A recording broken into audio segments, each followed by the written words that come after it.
எல்லா நேரத்திலும் நம்மை ஏமாற்றி பழகிய பார்ப்பனியத்தை வரலாற்றில் அரசியலில் முதன்முறையாக ஏமாற்றி அதை தந்தை பெரியாருக்கான வெற்றியாக தந்தவர் பேரறிஞர் அண்ணா என்பதை நாம் மறந்துவிடக் கூடாது. கலைஞர் மறைந்த போது ஐயோ கலைஞர் போயிட்டாரே என்று இனமான உணர்வு இருக்கக்கூடிய நம்மை போன்றவர்கள் கவலைப்பட்டோம், அழுதோம், குமுறினோம். மாப்பிள்ள நீதான், ஆனா அவர் போட்டிருக்க சட்டை என்னதுன்னு சொல்லி ஒரு ஜோக்கு வரும். அது மாதிரி பிரதமர் அவர் தான், ஆனா சந்திரபாபு நாயுடு அவர்களும் நிதிஷ்குமாரும் மனசு வைக்கிற வரைக்கும் தான் அவர் பிரதமர். ஆரியம் எப்போதும் திராவிடர்களை வாழ விட்டதே கிடையாது.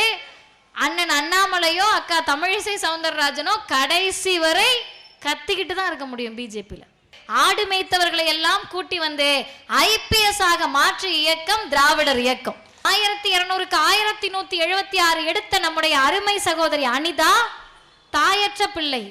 அவங்க அப்பா மூட்டை தூக்கக்கூடிய தொழிலாளி. அவங்க வீட்டுக்கு நீங்க போய் பார்த்தீங்கன்னா தெரியும், கழிப்பறை வசதி சரியா இல்லை. ஒரு அறையில் உட்கார்ந்தா அந்த பொண்ணு சாப்பிடணும், சமைக்கணும், படிக்கணும். அந்த பிள்ளை 1200க்கு 1176 மதிப்பெண் எடுத்தால், மற்ற நாடாக இருந்திருந்தால் எப்படிமா அம்மா இல்லை, 3 வயசுலேயே அம்மா இறந்துட்டாங்க, அப்பா மூட்டை தூக்கக்கூடிய தொழிலாளி, அடிப்படை வசதிகள் இல்லாத வீடு, எப்படி உன்னால மார்க் எடுக்க முடிஞ்சிச்சுன்னு தங்கப்பதக்கத்தை கழுத்தில் மாட்டி இருப்பார்கள். ஆனால் இந்த பாழாய் போன பாசிச பிஜேபி கூட்டமும் அடிமை அதிமுகவும் சேர்ந்து கழுத்தில் தங்கப்பதக்கத்தை ஸ்டெத்தஸ்கோப்பை மாட்ட வேண்டிய அனிதாவின் கழுத்தில் தூக்கு கயிற்றை மாட்டி தமிழகத்திற்கு துரோகம் செய்தது பிஜேபியும் அதிமுகவும்.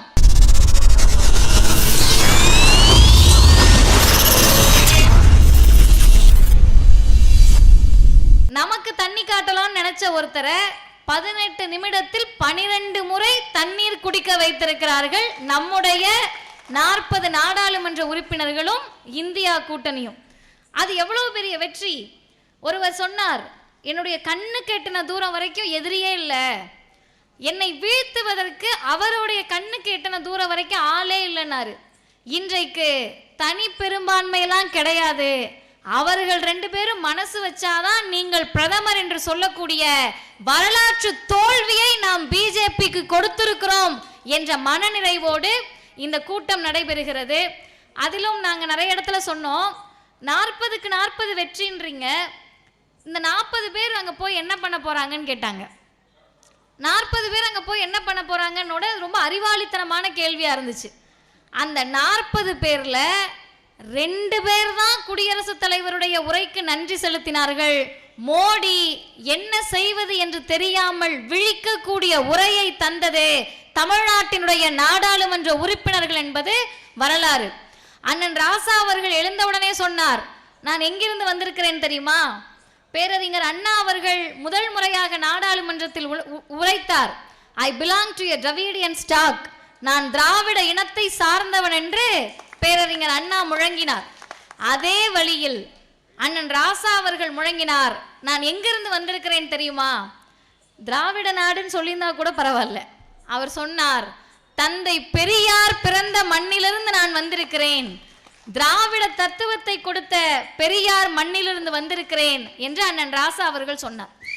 அவர் முடித்த பிறகு இந்த மதுரைக்கு என்ன பெருமை இருக்கிறது என்று சொன்னால், இந்திய கம்யூனிஸ்ட் கட்சியினுடைய வேட்பாளராக களமிறங்கி வேள்பாரியின் நாயகனாக நாடாளுமன்றத்திற்குள் சென்று செங்கோலுக்கு இங்கே வேலை கிடையாது, இந்திய அரசமைப்பு சட்டத்திற்கு தான் நாடாளுமன்றத்தில் வேலை என்று அண்ணன் வெங்கடேசன் அவர்கள் முழங்கி இருக்கிறார் என்று சொன்னார். இந்த வெற்றி சாதாரண வெற்றி அல்ல. இந்த வெற்றியை தந்தது யார்? இத்தனை இயக்கங்கள் இருக்கிறது, இத்தனை கட்சிகள் இருக்கிறது, இத்தனை கூட்டணி இருக்கிறது, வலிமையாக இருக்கிறோம் என்பது எல்லாமே இரண்டாவது தான். முதல் காரணம் யார் என்று சொன்னால், தமிழ்நாட்டில் திராவிட சித்தாந்தமும் இந்த இந்தியா கூட்டணியும் தான் நம்மை பாதுகாக்கும் என்ற முழு நம்பிக்கையோடு வாக்களித்த மதுரை வாக்காளர் பெருமக்களுக்கு நாம் நன்றி செலுத்த கடமைப்பட்டிருக்கிறோம். 1000 வாக்கு 2000 வாக்கா, 2 லட்சம் வாக்குகள் வித்தியாசத்தில் மதுரையில் அண்ணன் வெங்கடேசன் அவர்களை வெற்றி பெற செய்த உங்கள் அனைவருக்கும் தாய்க்கழகமான திராவிடர் கழகத்தின் சார்பிலே எங்களுடைய நன்றியை உரித்தாக்குகிறோம். அருமை தோழர்களே, இவ்வளவு வெற்றி பெற்றிருக்கிறோம். வெற்றி பெற்ற மகிழ்ச்சியை கொண்டாடுவதா, முத்தமிழறிஞர் கலைஞருடைய நூற்றாண்டு நிறைவு விழாவின் மகிழ்ச்சியை வெளிப்படுத்துவதா, அல்லது 2026 சட்டமன்ற தேர்தலில் 234 தொகுதியில் 200 தொகுதிகளுக்கு மேல் இதே இந்தியா கூட்டணி தான் வெற்றி பெற வேண்டும் என்ற கொள்கை முழக்கத்தை பேசுவதா என்ற சந்தேகம் நமக்கு எழலாம். அதுக்கெல்லாம் முன்னாடி நிறைய இளைஞர்கள் இருக்கிறீர்கள். உண்மையாகவே எனக்கு மகிழ்ச்சியா இருக்கு. ஏன்னா இந்த இயக்கத்தை பார்த்து என்ன சொன்னாங்கன்னா, பெரியார் மறைந்து விட்டார், மகிழ்ச்சி ஒரு பக்கம், பார்ப்பனர்களுக்கு பூநூல் போட்டவங்களுக்கெல்லாம் கொண்டாட்டம், நம்மளை திட்டி தீர்த்த, நம்மை எந்த அளவுக்கு நம்ம கொடுமைப்படுத்தணும்னு அதை மக்கள்கிட்ட போட்டு உடைத்த பெரியார் மறைந்து விட்டார், இனி நம்ம மகிழ்ச்சியா இருக்கலாம். ராமசாமி செத்துட்டாருன்னே சொன்னாங்க, அவ்வளவு மகிழ்ச்சியாக இருந்தார்கள். பெரியாருக்கு பிறகு இந்த இயக்கம் இருக்காது என்று சொன்னார்கள். பெரியாரே பரவாயில்ல போலன்னு சொல்லக்கூடிய அளவிற்கு ராவண லீலாவை கண்ட அன்னை மணியம்மையார் இந்த இயக்கத்திற்கு தலைமையேற்றார். மணியம்மையாருக்கு பிறகு பெரியாரும் போயிட்டாரு, மணியம்மையாரும் போயிட்டாங்க, இனிமேல் யார் வருவார் என்று நினைத்த போது வந்தது மட்டுமல்ல, 91 வயதிலும் நாள்தோறும் இந்த சமூகத்திற்காக பயணிக்கக்கூடிய திராவிடர் கழகத்தின் தலைவர், தமிழர் தலைவர் ஆசிரியர் அவர்கள் பொறுப்பேற்றார். இன்றைக்கு பார்ப்பனர்கள் என்ன சொல்றாங்கன்னா, பெரியாராவது பரவாயில்ல போல, இந்த மனுஷன் திராவிடம் வெல்லும், அதை காலம் சொல்லும் என்று சொல்லி 6 தேர்தல்களுக்கு மேல் திமுக தலைமையிலான கூட்டணியை வெற்றி பெற செய்வோம் என்ற முழக்கத்தோடு ஆசிரியர் களமிறங்கினார். இது திராவிடர் கழகத்தினுடைய வரலாறு.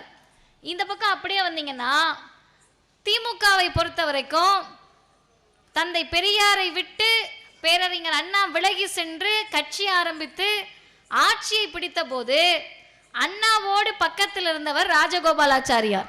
இன்றைக்கு இருக்கக்கூடிய இளைஞர்கள் அது தெரிஞ்சுக்கணும்.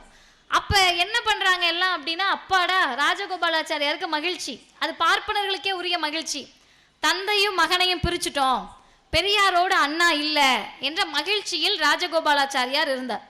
அப்ப என்ன நடக்குதுன்னா, வெற்றி பெற்ற உடனேயே பேரறிஞர் அண்ணா அவர்கள் நம்மை தான் பார்க்க வருவார் என்று ராஜாஜி நினைத்து கொண்டிருந்த நேரத்தில் பேரறிஞர் அண்ணா அவர்கள் ராஜகோபாலாச்சாரியாருக்கு டாட்டா காட்டிட்டு திருச்சி மாளிகையில் இருந்த தந்தை பெரியாரை சந்திக்க சென்று இந்த வெற்றியை, என்றைக்கும் முதலமைச்சருடைய இந்த அமைச்சரவையை தந்தை பெரியாருக்கு காணிக்கையாக்குகிறேன் என்று பேரறிஞர் அண்ணா சொன்னார். அருமை தோழர்களே, எல்லா நேரத்திலும் நம்மை ஏமாற்றி பழகிய பார்ப்பனியத்தை வரலாற்றில் அரசியலில் முதன்முறையாக ஏமாற்றி அதை தந்தை பெரியாருக்கான வெற்றியாக தந்தவர் பேரறிஞர் அண்ணா என்பதை நாம் மறந்துவிடக் கூடாது. அண்ணா வந்தபோது என்ன பண்ணாங்கன்னா, அத்தனை விமர்சனங்கள், நீங்க எப்படி ஆட்சியை பிடிப்பீங்கன்னு பார்ப்போம், இத்தனை வருஷம் ஆயிடுச்சு, எல்லாம் முடிந்து அண்ணா ஆட்சியை பிடித்தவுடனே இது திராவிடத்திற்கான ஆட்சி என்ற நடுக்கம் வருகிறது. பேரறிஞர் அண்ணா அவர்கள் ஆட்சி பொறுப்பேற்று 2 வருடங்களில் மறைகிறார். அண்ணாவுக்கு பிறகு எப்படியாவது திமுகவை 3 ஆக்கிடணும், 4 ஆக்கிடணும், 5 ஆக்கிடணும், திமுகன்ற ஒரு கட்சி இல்லாம பண்ணிடணும்னு நினைச்ச போதுதான் அன்றைக்கு மட்டுமல்ல இன்றைக்கு வரை பார்ப்பனியத்தினுடைய அடிவேர் வரை சென்று அலசி ஆராய்ந்து திராவிடத்திற்கு மட்டுமான ஆட்சியை நடத்தி காட்டிய முத்தமிழறிஞர் கலைஞர் அவர்கள் ஆட்சி பொறுப்பேற்கிறார். கலைஞர் மறைந்த போது நல்லா புரிஞ்சுக்கணும், கலைஞர் மறைந்த போது ஐயோ கலைஞர் போயிட்டாரே என்று இனமான உணர்வு இருக்கக்கூடிய நம்மை போன்றவர்கள் கவலைப்பட்டோம், அழுதோம், குமுறினோம். இன்னொரு கூட்டமும் நம்ம கூட சேர்ந்துக்கிட்டா ஐயோ கலைஞர் போயிட்டாரு. அப்ப நமக்கு சந்தேகம், நேற்று வரைக்கும் நீ கலைஞரை எதிர்த்து தானே பேசிட்டு இருந்த, திட்டிட்டு தானே இருந்த, இன்னைக்கு என்ன எங்களோட வந்து சேர்ந்து அழுகிறன்னு கேட்டா, கலைஞரோடு முடிந்துவிட வேண்டும் என்று நினைத்த அழுகை அது. கலைஞரே தேவலை என்று சொல்லக்கூடிய அளவிற்கு இனி திமுக எழுந்து நிற்கக்கூடாது என்று நினைத்தார்கள். பத்திரிகைகள் எழுதினாங்க, செய்தித்தாள்கள்ல வந்துச்சு, டிவியில விவாதம் நடத்தினாங்க, தமிழ்நாட்டில் வெற்றிடம் ஏற்பட்டு விட்டதா அப்படின்னு எழுதினாங்க. எல்லோரும் சேர்ந்து தமிழ்நாட்டில் வெற்றிடம் வெற்றிடம் என்று சொன்னபோது ஒரே ஒரு தலைவர் தான் சொன்னார், இது தமிழ்நாட்டில் வெற்றிடம் கிடையாது, இந்தியாவுக்கே கற்றிடமாக முத்துவேல் கருணாநிதி ஸ்டாலின் இருப்பார் என்று சொன்ன தலைவர் திராவிடர் கழகத்தின் தலைவர் ஆசிரியர் ஐயா அவர்கள். அவர் சொன்னபோது நம்முடைய முதலமைச்சர் அவர்கள் முதலமைச்சராக இல்ல, கட்சியினுடைய தலைவராக தான் இருந்தார். ஆனால் ஆசிரியர் சரியாக சொன்னார், இது கற்றிடமாக தான் இருக்கும் என்று. இன்றைக்கு என்ன நிலை ஏற்பட்டிருக்கிறது என்று சொன்னால், நம்முடைய பெருமைக்குரிய இளம் தலைவராக, காங்கிரசினுடைய இளம் தலைவராக மட்டுமில்லாமல் இந்தியாவை காக்கின்ற ஆரிய திராவிட போரில் நம்மோடு நிற்கக்கூடிய சகோதரர் ராகுல் காந்தி சொல்லுகிறார், என்னுடைய மூத்த சகோதரர் தான் முத்துவேல் கருணாநிதி ஸ்டாலின் என்று சொல்லக்கூடிய நிலையை இன்றைக்கு திமுக அடைந்திருக்கிறது. அப்ப திராவிடர் கழகத்திலையும் வெற்றிடம் ஏற்படல, திமுகலையும் வெற்றிடம் ஏற்படல. என்ன பண்றதுன்னு யோசிச்சவங்க இப்ப என்ன ஆயுதத்தை கையில் எடுத்திருக்காங்கன்னா, எல்லாம் வயசானவங்க தான்ப்பா இருப்பாங்க, அவங்களுக்குலாம் ஒரு 20 வருஷம் இருப்பாங்க, 30 வருஷம் இருப்பாங்க, அவங்களுக்கு பிறகு ஒருத்தர் இருக்க மாட்டாங்க அப்படின்னு சொல்றப்பதான் ரொம்பலாம் ஆசைப்படாதீங்க, உங்கள் ஆசையில் மண்ணள்ளி போடுவதுதான் எங்களுடைய வேலை என்று சொல்லி இத்தனை இளைஞர்கள் இளைஞர் பட்டாளமாக திராவிட முன்னேற்ற கழகத்தினுடைய இளம் தலைவராக நாள்தோறும் திராவிடத்தை பரப்பக்கூடிய திராவிட பாசறைகளை நடத்திய அண்ணன் உதயநிதி ஸ்டாலின் அவர்கள் பின்னால் அணிவகுத்து நிற்கிறோம் என்று நிற்கக்கூடிய இளைஞர்களை பெற்றிருக்கிறோம். இது சாதாரணமான விஷயம் கிடையாது. ஒரு தலைவரை நாம் ஏற்றுக்கொள்ளுகிறோம் என்று சொன்னால் அந்த தலைவர் யாரை முன்னிறுத்தினாரோ அவரை பற்றி நாம் கற்றுக்கொள்ள வேண்டும். கலைஞர் யாரை முன்னிறுத்தினார்? அண்ணாவையும் பெரியாரையும். அண்ணா யாரை முன்னிறுத்தினார்? பெரியாரை முன்னிறுத்தினார். அப்ப திமுகவில் இருக்கக்கூடிய இளைஞர்கள் இந்த கூட்டத்தையும் பாசறையாக நினைத்து கொண்டு பெரியாரையும் அண்ணாவையும் கலைஞரையும் சேர்த்து வாசிக்க பழக்கப்படக்கூடியவர்களாக நிச்சயம் இருக்க வேண்டும். காரணம் என்னன்னு கேட்டா, நாம் எதிர்க்கக்கூடிய எதிரிகள் சாதாரணமானவர்கள் கிடையாது. ஏதோ மோடி தமிழ்நாட்டில் தான் காமெடி பீஸா நம்ம பார்த்துக்கிட்டு இருக்கோம், தமிழ்நாட்டில் தான் அவரை நம்ம கிண்டல் பண்ணிட்டு இருக்கோம். மாப்பிள்ளை நீதான், ஆனா அவர் போட்டிருக்க சட்டை என்னதுன்னு சொல்லி ஒரு ஜோக்கு வரும். அது மாதிரி பிரதமர் அவர் தான், ஆனா சந்திரபாபு நாயுடு அவர்களும் நிதிஷ்குமாரும் மனசு வைக்கிற வரைக்கும் தான் அவர் பிரதமர். இப்படியாக மோடியினுடைய ஆட்சியையும் அவருடைய செயல்களையும் நகைச்சுவையாக பார்க்கக்கூடியவர்கள் தமிழ்நாட்டில் தான் இருக்கும். ஆனால் சிந்தித்து பார்த்தால் இந்த பிஜேபி கூட்டத்தை போல உலக வரலாற்றிலேயே ஆபத்தான ஒரு அரசியல் கூட்டத்தை நம்மால் பார்க்க முடியாது. ஏன்னா அவங்களுடைய தாய் கழகம் யாருன்னு கேட்டீங்கன்னா ஆர்எஸ்எஸ். ஆர்எஸ்எஸ் வேலை என்பதே சிறுபான்மையினர் மக்களை ஏதோ இவர்கள் எல்லாம் வேறு நாட்டிலிருந்து குதித்தவர்கள் போல காட்சிப்படுத்துவதுதான். இஸ்லாமியர்களையும் தாழ்த்தப்பட்ட சகோதரர்களையும் பிற்படுத்தப்பட்ட மிகவும் பிற்படுத்தப்பட்ட மக்களையும் பிளவுபடுத்தி அதன் மூலம் இந்துத்துவாவை இந்து ராஷ்டிராவை கட்டமைக்க நினைப்பதுதான் ஆர்எஸ்எஸும் பிஜேபியும். அவர்களுடைய கனவில் அவர்களுடைய ஆசையில் ஒரு நாளும் உங்களுக்கு நீங்க கேரளா வரைக்கும் வந்துடலாம், ஆனா கேரளாவை தாண்டி ஒரு அடி எடுத்து வைக்க நிறுத்தாலும் எங்கள் தலைவர் தந்தை பெரியார் கைத்தடியோடு உங்களை தாக்க நிற்பார் என்று சொன்னதுதான் இந்த நாடாளுமன்ற தேர்தலினுடைய வெற்றி. யோசிச்சு பாருங்க, எல்லா மாநிலத்திலும் பிஜேபி கால் ஊன்றுச்சு. என்ன சொல்றாங்கன்னா நாடாளுமன்றத்தில் பெருமையா சொல்றாங்க, நாங்க எங்கெல்லாம் கணக்க திறக்கலையோ அங்கெல்லாம் கணக்கு திறந்துட்டோம், கேரளாவில் கூட ஒரு எம்பி வாங்கிட்டோம் அவங்க சொல்றாங்க. அது எப்படி நடந்தது, யாரால் நடந்ததுன்றதெல்லாம் ரெண்டாவது செய்தி. தமிழ்நாட்டிலையும் அதே மெத்தடை தான் கொண்டு வந்தாங்க.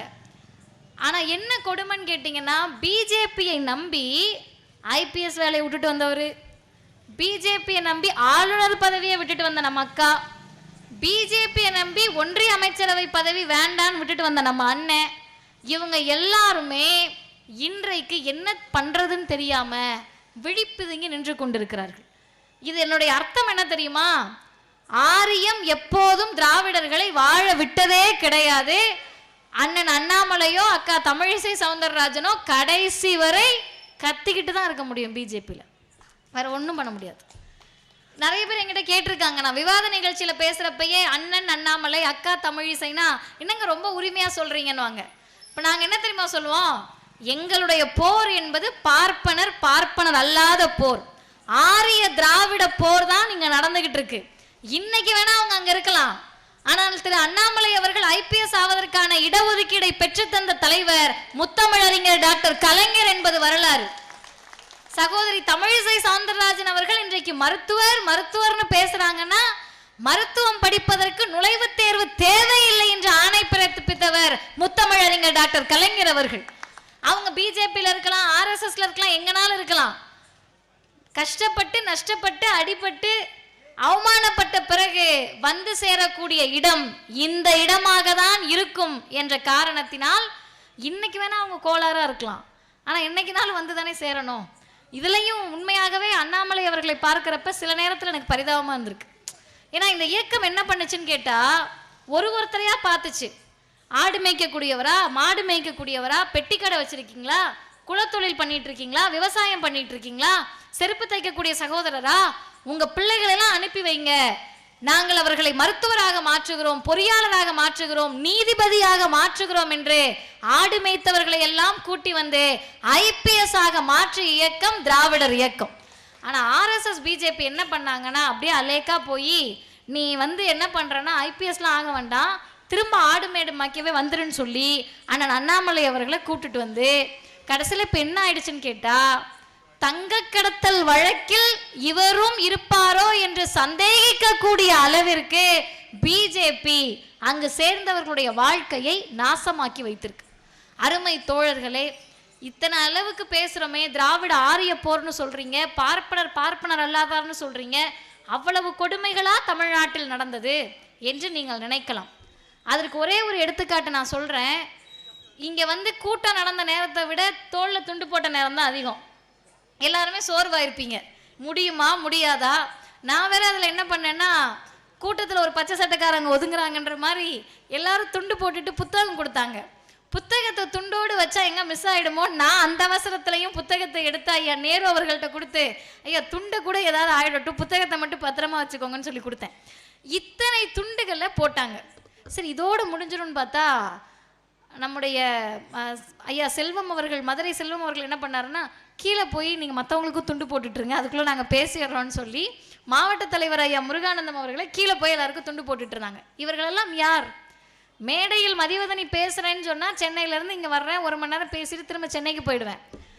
மேடையில் பேசக்கூடிய என்னை தான் தெரியும், ஆனால் இந்த மேடையை அமைத்து தந்த ஒவ்வொரு தோழர்களும் தான் இந்த கூட்டத்திற்கு அடிப்படை, இந்த கூட்டம் நடைபெறுவதற்கு அடித்தளம் என்ற உணர்வில் எல்லாருக்கும் துண்டு போட்டாங்க. இதில் சில பேர் என்ன பண்ணுவாங்கன்னு கேட்டால் துண்டு போட வந்தாங்கன்னா இப்போ என்ன பண்ணுறாங்கன்னா துண்டை கசக்கி கையில் கொடுத்துட்டு துண்டெல்லாம் போடக்கூடாது அப்படின்றாங்க. அதை சொல்லிட்டு என்ன சொல்கிறாங்கன்னா துண்டு போடாத காசு கொடு, காசு வேணா வாங்கிக்கிறேன்றாரு ஒருத்தர், ஒரு அண்ணன். இன்னொரு பக்கம் என்ன நடக்குதுன்னா ஒரு மாமி இப்போ கூட சென்னை மாநகராட்சியிலிருந்து திராவிட முன்னேற்ற கழக தோழர்களால் விரட்டி அடிக்கப்பட்ட அங்க இருக்கக்கூடிய உறுப்பினர் உமா ஆனந்த், அந்த அம்மா ஒரு மேடையில் வந்து வேக வேகமாக துண்டு போட்ட உடனே எடுத்து கோபமாக போட்டுட்டு it is a Dravidian culture, இது திராவிட கலாச்சாரம், நம்மளாம் அதை பின்பற்றக்கூடாது அப்படின்னு ஆக்ரோஷமாக சொன்னாங்க.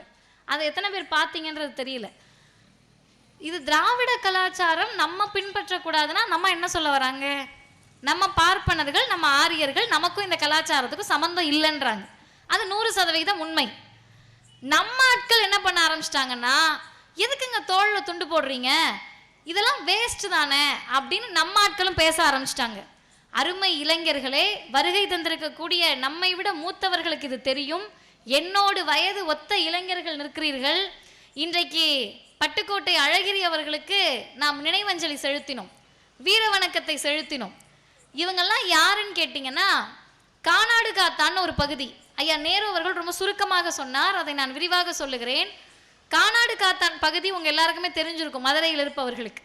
அந்த பகுதியில் 1923 24 தொடக்கத்தில் சேரன்மாதேவி குருகுல போராட்டத்தை பற்றி பேசுறதுக்கு ஐயா பெரியார் அவர்களும் வரதராஜ நாயுடு அவர்களும் உட்கார்ந்துருக்காங்க. கலந்துரையாடல் நடக்குது. நடக்கிறப்ப என்ன நடக்குதுன்னா அந்த ஊர்ல ஒரு திருமணம். இன்னைக்கு வரைக்கும் சில ஊர்ல அந்த வழக்கம் இருக்கு. குறிப்பிட்ட ஒரு சமூகத்தை சார்ந்தவர்கள் என்ன பண்ணுவாங்கன்னா திருமணம் நடந்துட்டு இருக்கிறப்ப ஊர்வலமாக பொண்ணையும் மாப்பிள்ளையும் அழைச்சிட்டு வரப்ப நாதஸ்வரம் அல்லது இசை கச்சேரி நடக்கணும். அந்த இசை கச்சேரி நடந்தாதான் நம்ம ஜாதி பெருமை நினைக்கக்கூடிய சமூகம். அப்ப அந்த வரிசையில் நாதஸ்வரத்தை இசைத்து கொண்டே மிகப்பெரிய நாதஸ்வர வித்வான் ஐயா சிவக்கொழுந்து அவர்கள் வந்துகிட்டு இருக்காரு. வந்துட்டு இருக்கிறப்ப என்ன ஆகுதுன்னு கேட்டீங்கன்னா அவருடைய துண்டை எடுத்து தோல்ல இருக்கிற துண்டு எடுத்து முகத்தை துடைக்க போறாரு. அங்க ஒரு இளைஞர் வராரு. அந்த சமூகத்தை சார்ந்த அந்த ஜாதிய சிந்தனையோடு ஆதிக்க உணர்வோடு இருக்கக்கூடிய இளைஞர் வந்து தோல்ல இருக்க துண்டை எடுன்றாரு. அப்ப ஐயா சிவக்கொழுந்து சொல்றாரு, இது வந்து அங்கவஸ்திரமோ அல்லது பெருமைக்காக போட்ட துண்டு அல்ல, பட்டு ஜரிகையோ கூட இல்லை, இந்த துண்டுல வேர்க்குது, தொடச்சிக்கிறதுக்கு போட்டிருக்கேன்றாரு. நல்லா புரிஞ்சுக்கோங்க, நாதஸ்வரம் என்பது எளிமையான இசைக்கருவி இல்லை. மூச்சை பிடித்து அவ்வளவு வியர்வை சிந்தி கடினப்பட்டு இசைக்க வேண்டிய இசைக்கருவி. இன்னும் உங்களுக்கு எளிமையா புரியணும்னா, பார்ப்பனர்கள் நாதஸ்வரத்தை இசைக்கவே மாட்டாங்க. அந்த அளவிற்கு உழைப்பை செலுத்த வேண்டிய கடினமான இசைதான் நாதஸ்வரம். அதை இவர் இசைத்துட்டு வருகிற போது இந்த இளைஞர் எடுக்க சொல்றாரு. இளைஞர்னா சின்ன பையன், தோல்ல இருக்க துண்டை எடுன்றார். இவங்க பார்க்குறாங்க, சரி நாதஸ்வரம் இசைத்தால் தான் பணம் வரும், அதுதான் அவர்களுடைய பிழைப்பு, அப்போ எடுக்கலான்னு சொல்லிட்டு ஐயா சிவக்கொழுந்து அவர்கள் தோல்ல இருக்க துண்டை எடுக்க போறார். எடுக்க போகின்ற போது அங்கு எத்தனை பேர் பார்ப்பனர் அல்லாத சமூகத்தை சார்ந்தவர்கள் இருந்திருப்பாங்க? ஐயா சிவக்கொழுந்து அவர்களுடைய சமூகத்தை சார்ந்தவர்கள் எத்தனை பேர் இருந்திருப்பாங்க? அன்றைக்கு படித்தவர்களோ அல்லது அறிவோடு இருந்தவர்களோ எத்தனை பேர் இருந்திருப்பாங்க? தேசிய கட்சியில் இருந்தவர்கள் எத்தனை பேர் இருந்திருப்பாங்க? ஆனால் ஒருவருக்கு கூட அந்த உணர்வே வரல, அமைதியா நிற்கிறாங்க. கூட்டத்தில் நின்று ஐயா சிவக்கொழுந்து அவர்களுடைய இசையை கேட்பதற்காக வருகை தந்திருந்த ஒரே ஒரு குரல் தான் ஒலித்தது. சிவக்கொழுந்து துண்டை எடுக்காதே என்று ஒலித்த குரல் ஐயா பட்டுக்கோட்டை அழகிரி அவர்களுடைய குரல். சொன்னது மட்டும் இல்லாம அவர் என்ன பண்றாருன்னா, விஷயத்தை ஓடி போய் பெரியார் கிட்ட சொல்றாரு. ஐயாவுக்கு இது எப்படி இருக்கும்னா அல்வா சாப்பிட்ட மாதிரி. இந்த பிரச்சனைகள் எல்லாம் பெரியாரை வேகப்படுத்தும், துடிப்போடு செயல்பட வைக்கும். ஐயா என்ன சொல்றாருன்னா, நீ போய் அவரை கூட்டிட்டு வந்துரு அப்படின்றாரு. கூட்டிட்டு வந்துடுறாங்க. பெரியார் சொல்றாரு, தோல்ல துண்டு போட்டுட்டு இசைத்தா அங்க இசைக்கலாம், அவங்க எவ்வளோ தராங்களோ அதை விட பணம் நான் தருகிறேன், எங்களுக்கு உட்காந்து நீங்க தோல்ல துண்டு போட்டுட்டு வாசிங்கன்றாரு. இதெல்லாம் ஹைலைட் இல்லை. அந்த கல்யாண வீட்டுக்காரவங்க எல்லாம் பெரியார் இருந்த இடத்துக்கு வந்து தயவு செஞ்சு இவரை விடுங்க, இது அவங்களுடைய கௌரவம், அது உங்களுடைய மிகப்பெரிய ஆணவத்திற்கான பிரச்சனை, நீங்க இவங்களை விட்டுருங்கன்னு சொன்னப்போ பெரியார் சொன்னாரு, அவங்க வருவாங்க ஆனா தோல்ல துண்டு போட்டுட்டு தான் வாசிப்பாங்க, இல்லைன்னா வர முடியாதுன்றாங்க. எந்த தோளில் இருந்த துண்டை எடுக்க சொன்னார்களோ அதே இடத்தில் ஐயா சிவக்கொழுந்து அவர்களுடைய தோளில் துண்டை ஏற்றி அழகு பார்த்த இயக்கம் திராவிடர் இயக்கமும் தலைவர் தந்தை பெரியார் அவர்களும். இப்ப சொல்லுங்க, துண்டு என்பது பணம் அல்ல, துண்டு என்பது அழகு உணர்ச்சி அல்ல, துண்டு என்பது ஏதோ ஒரு பொன்னாடை போர்த்துறாங்க பயனாடை போர்த்துறாங்கன்னு என்பது கிடையாது. துண்டு என்பது பல நெடுங்காலமாக தோளில் துண்டு ஏறாத பார்ப்பனர் அல்லாத சமூகத்தினுடைய சுயமரியாதை உணர்வுதான் அந்த துண்டில் இருக்கிறது. அதனுடைய வெளிப்பாடு தான் வந்திருக்க எல்லாருக்கும் துண்டு போடணுன்ற கலாச்சாரத்தை உண்டாக்கிய தலைவர் பேரறிஞர் அண்ணா அவர்கள். கிளை பொறுப்பாளராக இருப்பார்கள், சாதாரணமா தொண்டர்களாக இருப்பாங்க, எல்லாரையும் கூப்பிட்டு மேடை ஏத்தி அவர்களுடைய பெயர்களை அவர்களே அவர்களே என்று லிஸ்ட்ல இருக்க எல்லார் பேரையும் சொல்லி அவர்களுடைய தோளில் துண்டு ஏற்றிய இயக்கம் திராவிடர் இயக்கம். இப்படி சின்ன சின்ன செய்திகளிலிருந்து பெரிய செய்திகள் வரை நம்முடைய சுயமரியாதையை பாதுகாத்து நிற்க வேண்டும் என்று நினைத்த இந்த இயக்கம், என்று நினைத்த தலைவர் தந்தை பெரியார். பெரியாரை பற்றி சொல்லுகிற போது நான் ரொம்ப வியந்து பார்க்கிறது என்னன்னு கேட்டா, ஐயா வந்து அன்றைக்கு மிகப்பெரிய சுயமரியாதை இயக்க வீரர், சுயமரியாதை இயக்கத்தை தோற்றுவித்தவர், திராவிடர் கழகத்தை தோற்றுவித்தவர், பெரியார் சொன்னால் கேட்போம் என்று சொல்லக்கூடிய அளவிற்கு அரசுகளை எல்லாம் கையில் வைத்திருந்தவர். அந்த பெரியாரை எதிர்த்து அண்ணா அவர்கள் ஆட்சி அமைக்கிறார். ஆட்சி அமைத்த உடனேயே அண்ணா சொன்ன செய்தியை நான் சொன்னேன், என்னுடைய அமைச்சரவையை பெரியாருக்கு காணிக்கையாக்குகிறேன். அதைவிட பேரறிஞர் அண்ணா ஒன்று சொன்னார், எப்போதும் எங்களுடைய தலைவர் நாற்காலி தந்தை பெரியாருக்காக காலியாக இருக்கும் என்று பேரறிஞர் அண்ணா சொன்னார்.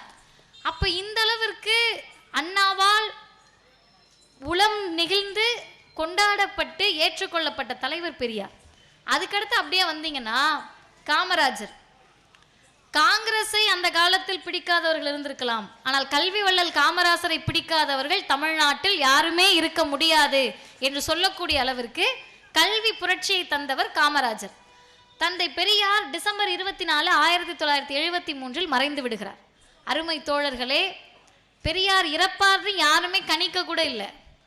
ஏன்னா இறப்பதற்கு 6 நாட்கள் முன்பு வரை மேடையில் பேசிய தலைவர் பெரியார். டிசம்பர் 19, 1973 சென்னை தியாகராய நகரில் பெரியார் பேசுகிறார்.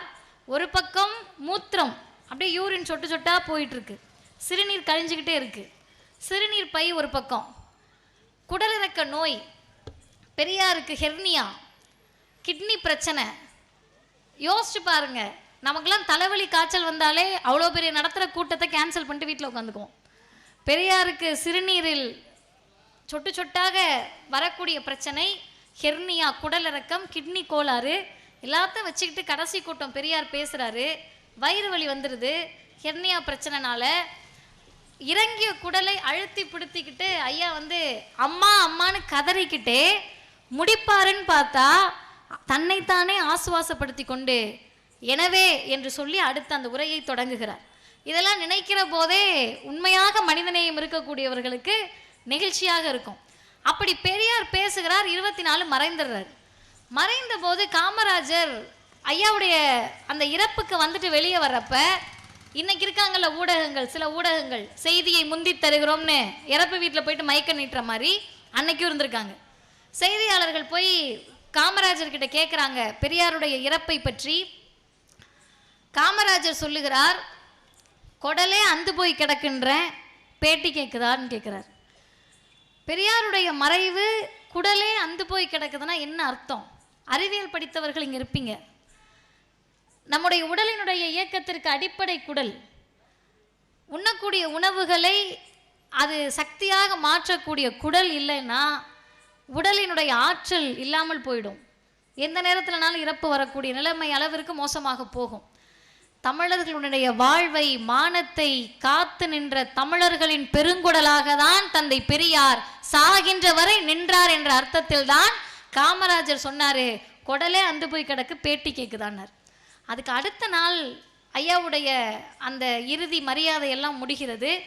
காமராஜர் இடத்தில் போய் ஒரு எழுத்தாளர் உட்கார்ந்து பேசிக்கிட்டு இருக்காரு. காமராஜர் சாய்வு நாற்காலியில் அமர்ந்திருக்கிறார். என்ன நடந்துச்சு, எல்லாம் முடிஞ்சிருச்சான்னு கேட்குறாரு. ஒவ்வொன்றாக காமராஜர் இடத்தில் அவர் சொன்னபோது காமராஜருக்கு காதில் எதுவுமே விழுகலை. கண்ணில் இருந்து சொட்டு சொட்டாக தண்ணி மட்டும் தார தாரையாக வந்துக்கிட்டே இருக்குது, கண்ணீர் மட்டும் வந்துக்கிட்டே இருக்குது.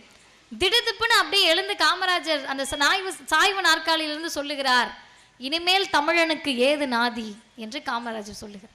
பெரியார் மறைந்து விட்ட பிறகு தமிழனுக்கு ஏது நாதி என்று காமராஜர் கேட்டார். அப்படியே வந்தீங்கன்னா பெரியார் மறைந்த பிறகு பெரியாருக்கு அரசு மரியாதை செய்யணும்னு கலைஞர் சொல்றாரு. கலைஞரோடு இருந்த அரசு அதிகாரிகள், இளைஞர்களே, கலைஞரை பற்றி அரசியல்வாதி என்ற அளவில் சுருக்கி பார்த்தீங்கன்னா அது ரொம்ப பெரிய தவறு. கலைஞர் யாருன்னு கலைஞர்கிட்டே கேட்குறாங்க, நீங்க யாருங்க, உங்களை பத்தி ஒரு வரியில சொல்லுங்கன்னு. கலைஞர் தன்னை நான் மிகப்பெரிய அரசியல்வாதி என்று அறிமுகப்படுத்திக் கொள்ளவில்லை. கலைஞர் தன்னை மிகப்பெரிய எழுத்தாளர் என்று அறிமுகப்படுத்திக் கொள்ளவில்லை. கலைஞர் தன்னை மிகப்பெரிய வசனகர்த்தா என்று அறிமுகப்படுத்திக் கொள்ளவில்லை. கலைஞர் சொன்னார், நான் ஒரு மானமிகு சுயமரியாதைக்காரன் என்று சொன்ன சுயமரியாதைக்காரர் தான் முத்தமிழறிஞர் டாக்டர் கலைஞர். அப்ப பெரியார் மறைகிற போது அரசு மரியாதை பண்ணணும் கலைஞர் சொல்றாரு. அங்கிருந்த அதிகாரிகள் இல்ல இல்ல இதை பண்ண முடியாதுன்றாங்க. ஏன் பண்ண முடியாதுன்றாரு கலைஞர். அதுக்கு அந்த அதிகாரிகள் சொல்றாங்க, பெரியார் எந்த அரசு பதவியிலும் இல்லை. உடனடியாக கலைஞர் கேட்டார், காந்தி எந்த அரசு பதவியில் இருந்தார்? கேட்ட உடனே அதிகாரிகள் சொன்னாருங்க, இல்லைங்கய்யா, இதை நீங்க பண்ணீங்கன்னா உங்க ஆட்சி பறிபோகலாம் என்று. கலைஞர் உடனே சொன்னார், தந்தை பெரியாருக்கு இறுதி மரியாதை செலுத்தி அரசு மரியாதை செலுத்துவதால் என் ஆட்சி பறிபோனால் அதைவிட பெருமை எனக்கு வேறு எதுவும் கிடையாது என்று ஐயாவுக்கு அரசு மரியாதை செய்தார்கள். இதெல்லாம் எதுக்கு நான் சொல்றேன்னா, இப்படி பேரறிஞர் அண்ணா, காமராஜர், கலைஞர், உலக தலைவர்கள், காந்தி, அம்பேத்கர் என்று எல்லாராலும் புகழப்பட்ட, பாராட்டப்பட்ட தமிழர்களின் முகவரினா அது தந்தை பெரியார் தான் என்று சொல்லக்கூடிய அளவிற்கு இருந்த தலைவர் தந்தை பெரியார். அவருடைய வாழ்நாளில் ஒரே ஒரு தலைவருக்கு தான் சிலை வைக்கணும்னு சொன்னார். அப்படி தந்தை பெரியார் தன் வாழ்க்கையில் எந்த தலைவருக்கு சிலை வைக்கணும்னு சொன்னாருன்னா முத்தமிழறிஞர் கலைஞருக்கு சிலை வைக்க வேண்டும் என்று பெரியார் சொன்னார். யோசிச்சு பாருங்க, எத்தனை தலைவர்களை பெரியார் தன் வாழ்நாளில் பார்த்திருப்பார். எத்தனை முதல்வர்களை பெரியார் தன் வாழ்நாளில் பார்த்திருப்பார். ஏன் கலைஞருக்கு மட்டும் சிலை வைக்கணும்னா, பெரியார் சொல்லுகிறார், யார் வேண்டுமானாலும் ஆட்சி நடத்தலாம். இப்போ நம்ம கிட்ட கேட்குறாங்கல்ல, என்ன கவர்மெண்ட் உங்கள் காசுலையா தரீங்க, எங்கள் வரிப்பணத்தில் தானே தரீங்கன்னு. அப்படி கேட்கக்கூடிய அதிமேதாவிகளுக்கு பெரியார் சொன்னார், எல்லாரும் தான் ஆட்சி நடத்துகிறாங்க, எல்லாரும் அரசாங்க பணத்தை வச்சு தான் ஆட்சி நடத்துகிறாங்க. ஆனால் அந்த ஆட்சியை பகுத்தறிவு ஆட்சியாக நடத்திய தலைவராக, முதல்வராக கலைஞர் தான் இருக்கிறார் என்றால் கலைஞருக்கு நிச்சயம் சிலை வைக்கணும் அப்படின்னு பெரியார் சொல்றாரு. இப்படி என்ன கலைஞர் செய்துட்டார்? ஏன்னா நம்ம முத்தமிழறிஞர் கலைஞருடைய 100ஆண்டு நிறைவு விழா நானும் யோசிச்சு பார்க்குறேன். வருஷம் வருஷம் அதிமுகவில் இருக்கக்கூடிய தலைவர்களுக்கும் பிறந்த நாள் வருது, மறைந்தவர்களுக்கு வருது. அவங்களுடைய கொண்டாட்டம் அதிகபட்சம் என்னவா இருக்கும்? சும்மா சாதாரணமாக உட்கார்ந்துருக்கக்கூடிய இளைஞர்களுக்கு தெரியும். நீங்கள் பார்த்துருப்பீங்க, அதிமுகவினுடைய தலைவர்களின் பிறந்த நாளோ இறந்த நாளோ மைக் செட்டை கட்டி விட்டு அவங்க திரைப்படத்தில் நடித்த பாடல்களை போட்டு விட்டா பிறந்த நாளும் முடிஞ்சிருச்சு, இறந்த நாளும் முடிஞ்சிருச்சு. நம்ம என்ன பண்ணுறோன்னா, 100ஆண்டு எங்களுக்கு திராவிடர் கழகத்திற்கு தனிப்பட்ட முறையில் எங்களுக்கு இருக்கக்கூடிய பெருமை, அதிலும் கூடுதலாக என்னுடைய வயதுக்கு எனக்கு இருக்கக்கூடிய ஒரு சின்ன பெருமை என்னன்னு கேட்டிங்கன்னா, தமிழ்நாட்டிலேயே கலைஞருடைய 100ஆண்டு விழாவை அதிக அளவில் கொண்டாடிய இயக்கம் திராவிடர் கழகம்தான். அதில் பெரும்பாலான இடங்களில் பேசக்கூடிய வாய்ப்பை என்னுடைய வயதிற்கு நான் பெற்றிருக்கிறேன் என்பதுதான் மிகப்பெரிய வாய்ப்பாக நான் கருதுகிறேன். ஏன் அப்படின்னா, எனக்கு முன்னாடி பேசினவங்க கூட ஒரு தோழர், ஒரு ஐயா சொன்னார், கலைஞரை பற்றி பேசுறது அப்படின்றது என்னவாக இருக்கும், அவரை பாராட்டுவது என்னவாக இருக்கும்னு.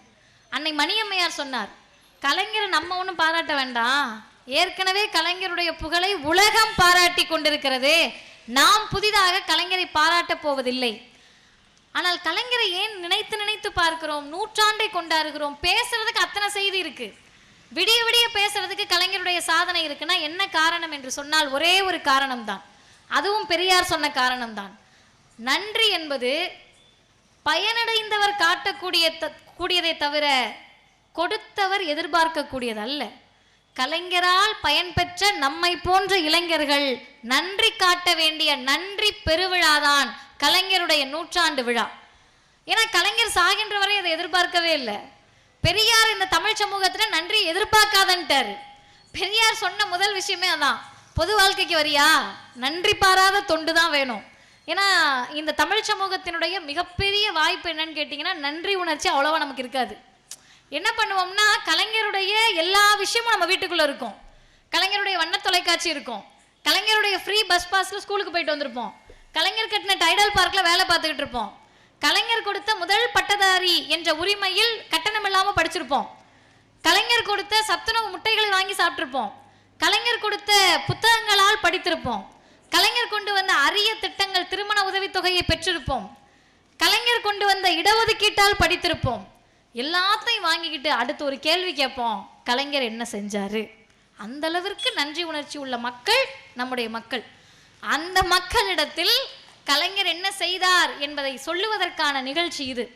அருமை தோழர்களே, நான் ரொம்ப சுருக்கமாக சொல்கிறேன். கலைஞர் என்ன செஞ்சுட்டாரு, மற்ற முதல்வர்கள் செய்யாததை கலைஞர் என்ன செய்துட்டாரு அப்படின்னு கேட்டிங்கன்னா, இன்னைக்கு நான் ரொம்ப நெகிழ்ந்து பார்க்கக்கூடியது, ஏன்னா ஓட்டரசியலுக்காக இதெல்லாம் பண்ண முடியாது, ஓட்டரசியலுக்காக என்னனாலும் பண்ணலாம். ஆனால் இப்போ நான் சொல்ல போகிற ஒரு 3 விஷயத்த ஓட்டரசியல், நீ லட்சக்கணக்கில் ஓட்டு போடுற விஷயமே இல்லை. அது காவல்துறை அதிகாரிகள் அமர்ந்திருக்காங்க, இளைஞர்கள் நிறைய பேர் இருக்கீங்க.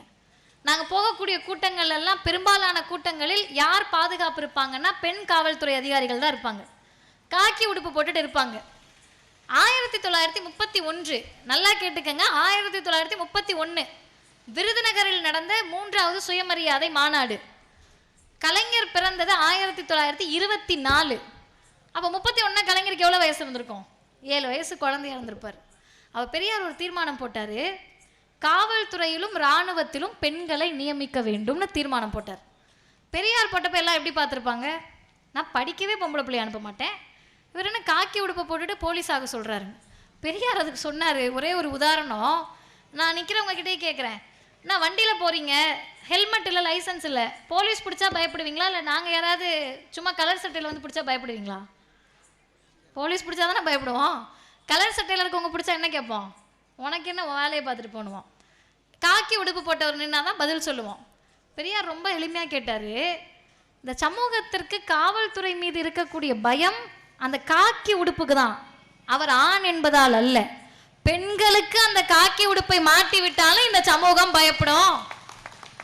காவல்துறையில் பெண்களை நியமி அப்படின்னு பெரியார் சொல்றாரு. 1931 கலைஞருக்கு 7 வயதாக இருந்த அந்த சிறுவன் தான் பின்னாட்களில் முதலமைச்சராக வந்து 1973 பெண்களை தமிழ்நாட்டு காவல்துறையில் நியமிப்பார் என்பதை பெரியார் நினைத்து பார்த்திருக்க மாட்டார். அப்ப அவர் காவல்துறையில் நியமித்த போது இதெல்லாம் ஒரு பெரிய விஷயமா என்று நினைத்த போது, இன்றைக்கு இந்தியாவிலேயே அதிக பெண் காவல்துறை அதிகாரிகளை பெற்ற முதன்மை மாநிலமாக தமிழ்நாடு தான் இருக்கிறது என்றால் அதற்கான விதையை போட்ட தலைவர் தந்தை பெரியார், அதை செய்து காட்டிய தலைவர் முத்தமிழறிஞர் டாக்டர் கலைஞர் அவர்கள். இன்னொன்று, அந்த பாப்பா எனக்கு பொதுவாகவே நிகழ்ச்சிக்கு போகிறப்ப பெண்களையும் பெண் குழந்தைகளையும் பார்த்தா ரொம்ப மகிழ்ச்சி ஆகிடும். ஏன் மகிழ்ச்சி ஆகும்னு கேட்டால், நான் சின்ன பிள்ளையிலேருந்து கூட்டத்துக்கு போகிறப்ப பார்த்தோம்னா ஆட் மேன் அவுட் மாதிரி நான் மட்டும் உட்காந்துருப்பேன். எங்கள் அப்பா எந்த கூட்டத்துக்கு என்னை விட மாட்டார், கையை பிடிச்சி கூட்டிகிட்டு போயிடுவார். ஆனால் இன்றைக்கு பெண் பிள்ளைகள் இந்த அளவிற்கு கூட்டத்துக்கு வராங்க, நின்று கேட்குறாங்க, புரியுதோ புரியலையோ, பச்சை பிள்ளைகளுக்கு புரியுதோ புரியலையோ, இந்த அக்கா ஏதோ ரொம்ப நேரமாக கத்துறாங்க, நம்ம என்னதான் கேட்டுருவோமே. அதில் அந்த பாப்பா 2-3 தடவை கை வேற தட்டுது. புரிஞ்சு தட்டுறியா, புரிஞ்சுதான் தட்டுறியா? அந்த குழந்தைங்கள்லாம் நிற்கிறாங்கல்ல. இந்த பெண் பிள்ளைகளை இன்னைக்கு நம்ம என்னவா பார்க்குறோம் அப்படின்னு சொன்னால், மிகப்பெரிய சொத்தாக பார்க்குறோம், ஒரு செல்வமாக பார்க்குறோம். அப்படி தானே? என்ன மாதம் 1000 ரூபாய் புதுமை பெண் திட்டம் தமிழ்நாட்டின் முதலமைச்சர் தந்தது. பெண் பிள்ளைகளை நீங்கள் படிக்க வைக்கிறீங்கன்னு சொன்னால் என்னனாலும் செய்கிறதுக்கு நான் தயாராக இருக்கேன்னு நம்முடைய முதல்வர் சொல்கிறார். மகளிருக்கு கட்டணம் இல்லாமல் பேருந்து, அதெல்லாம் தாண்டி யாரை பார்த்து 24 மணி நேரம் வேலை பார்க்குறவங்களும் சும்மா இருக்குன்ற, அவங்க ஒன்றும் சும்மா இல்லை, அவங்க உழைப்பை நான் அங்கீகரிக்கிறேன் என்று மாதம் 1000 ரூபாய் உதவித்தொகை அல்ல, மகளிர் உரிமை தொகையை தமிழ்நாட்டின் முதலமைச்சர் தருகிறார். அப்போ இன்னைக்கு எப்படி ஆயிடுச்சுன்னு கேட்டால், 2 ஆண் பிள்ளை இருக்கிறத விட ஒரு பொண்ணு பிள்ளை இருந்தால் கூட நமக்கு போதும் போலன்ற அளவுக்கு பெண் குழந்தைகள் மீதான அன்பு நமக்கு மாறி இருக்கிறது. ஆனால் 100 வருஷத்துக்கு முன்னாடி இங்கே இருக்கக்கூடிய பல பேர் பிறக்காத போது, அல்லது பல பேர் பிறந்து அவங்களுடைய அம்மாமார்களை பார்க்கிற போது நிலைமையே வேற. பொம்பளை பிள்ளைனா செலவு. அதுவும் இந்த பகுதிகளில் நானே நிறைய பேரை கேட்டிருக்கேன், தென் பகுதிகளில் போதும் பொண்ணுன்னு பேர் வைப்போம். நம்ம முன்னோர்கள் ஒன்றும் முட்டாள் இல்லை, அவங்க எவ்வளோ அறிவாளிகளாக இருந்திருக்காங்கன்னா, போதும் பொண்ணுன்னு பேர் வச்சிட்டாலே பொம்பளை பிள்ளை பறக்காதுன்ற அளவுக்கு அறிவாளிகளாக இருந்திருக்காங்க. காஞ்சிபுரம் போயிருந்தேன் நான் ஒரு தடவை, நீட் எதிர்ப்பு அண்ணன் உதயநிதி அவர்கள் தலைமையில் உண்ணாவிரத போராட்டம். அங்கே போனப்ப வழியில் வருகிற போது ஒரு ஃப்ளக்ஸில் ஒரு பேர் பார்த்தா பெண்ணினுடைய அம்மா பேர் வேண்டாம். நான் தான் தப்பாக பார்க்குறேனோன்னு விண்டோ ஓப்பன் பண்ணி பார்த்தாலும் வேண்டாம் தான் இருக்குது. இப்போ போன மாதம் திமுகவினுடைய தேர்தல் பிரச்சாரத்திற்காக போனப்ப நம்புறீங்களான்னு தெரியல, திருவண்ணாமலை பகுதியில் ஹோட்டலில் ஒரு அக்கா வந்து சாப்பாடு வைக்க வராங்க. அந்த அக்கா பேர் வேண்டாம். வேண்டான்னு பேர் வச்சா பொம்பளை பிள்ளை பிறக்காது. இப்போ போதும் பொண்ணு வேண்டாம் பொண்ணுலாம் பேர் வச்சுருக்காங்க. பிற்காலத்தில் அந்த வேண்டாம் பொண்ணில் பொண்ணை கட் பண்ணிவிட்டு வேண்டாம் மட்டும் வச்சுக்கிட்டாங்க. தஞ்சாவூருக்கு ஒரு வருடத்திற்கு முன்பு கூட்டத்துக்கு போனப்போ ஒரு அம்மா, நான் எல்லா கூட்டத்திலையும் இதை சொல்லுவேன், நெகிழ்ந்து மீண்டும் மீண்டும் சொல்லுவேன், அவங்க வந்து மருத்துவராக இருந்து ஓய்வு பெற்றவர். அந்த அம்மா பேசுகிறப்ப பெரியாரை பற்றி பேசுகிற போது இப்போ எங்களுக்கு எப்படி ஒரு மாதிரி நாத்து அழுதலுக்குதோ அந்த மாதிரி அந்த அம்மா உணர்ச்சி வசப்படுறாங்க. முடிச்சுட்டு வந்து உட்காந்தோடனே அவங்ககிட்ட கேட்டேன், உங்களுக்கு ஐயா தானம்மா பேர் வச்சாருன்னு. ஆமாம்மா அப்படின்னாங்க. நல்லா கேட்டுக்கங்க அருமை தோழர்களே, பெரியோர்களே, நம்முடைய சகோதரர்களே, பெரியாரை பிடிக்காதுன்னு சொல்கிறவங்க எங்கேயாவது நான் கேட்டுக்கிட்டு இருந்தீங்கன்னா, வேண்டாம் பொண்ணு போதும் பொண்ணுன்னு பெற்ற தாய் தந்தை பேர் வைத்த போதே தந்தை பெரியார் அவருக்கு பேர் வைத்திருக்கிறார் அறிவு கண்ணு. போதும் பொண்ணு வேண்டாம் பொண்ணு இல்லை, இவர்கள் எல்லாம் அறிவு கண்கள், பெண்கள் தான் அறிவு கண்கள், அருமை கண்ணுன்னு பேர் வச்சிருக்காரு. இதை விட கொடுமை என்னன்னு கேட்டிங்கன்னா, ஒரு அப்பா அவங்களோட பொண்ணை கூட்டிகிட்டு போய் பேர் வைக்க கூட்டிகிட்டு போகிறார் ஐயாட்ட.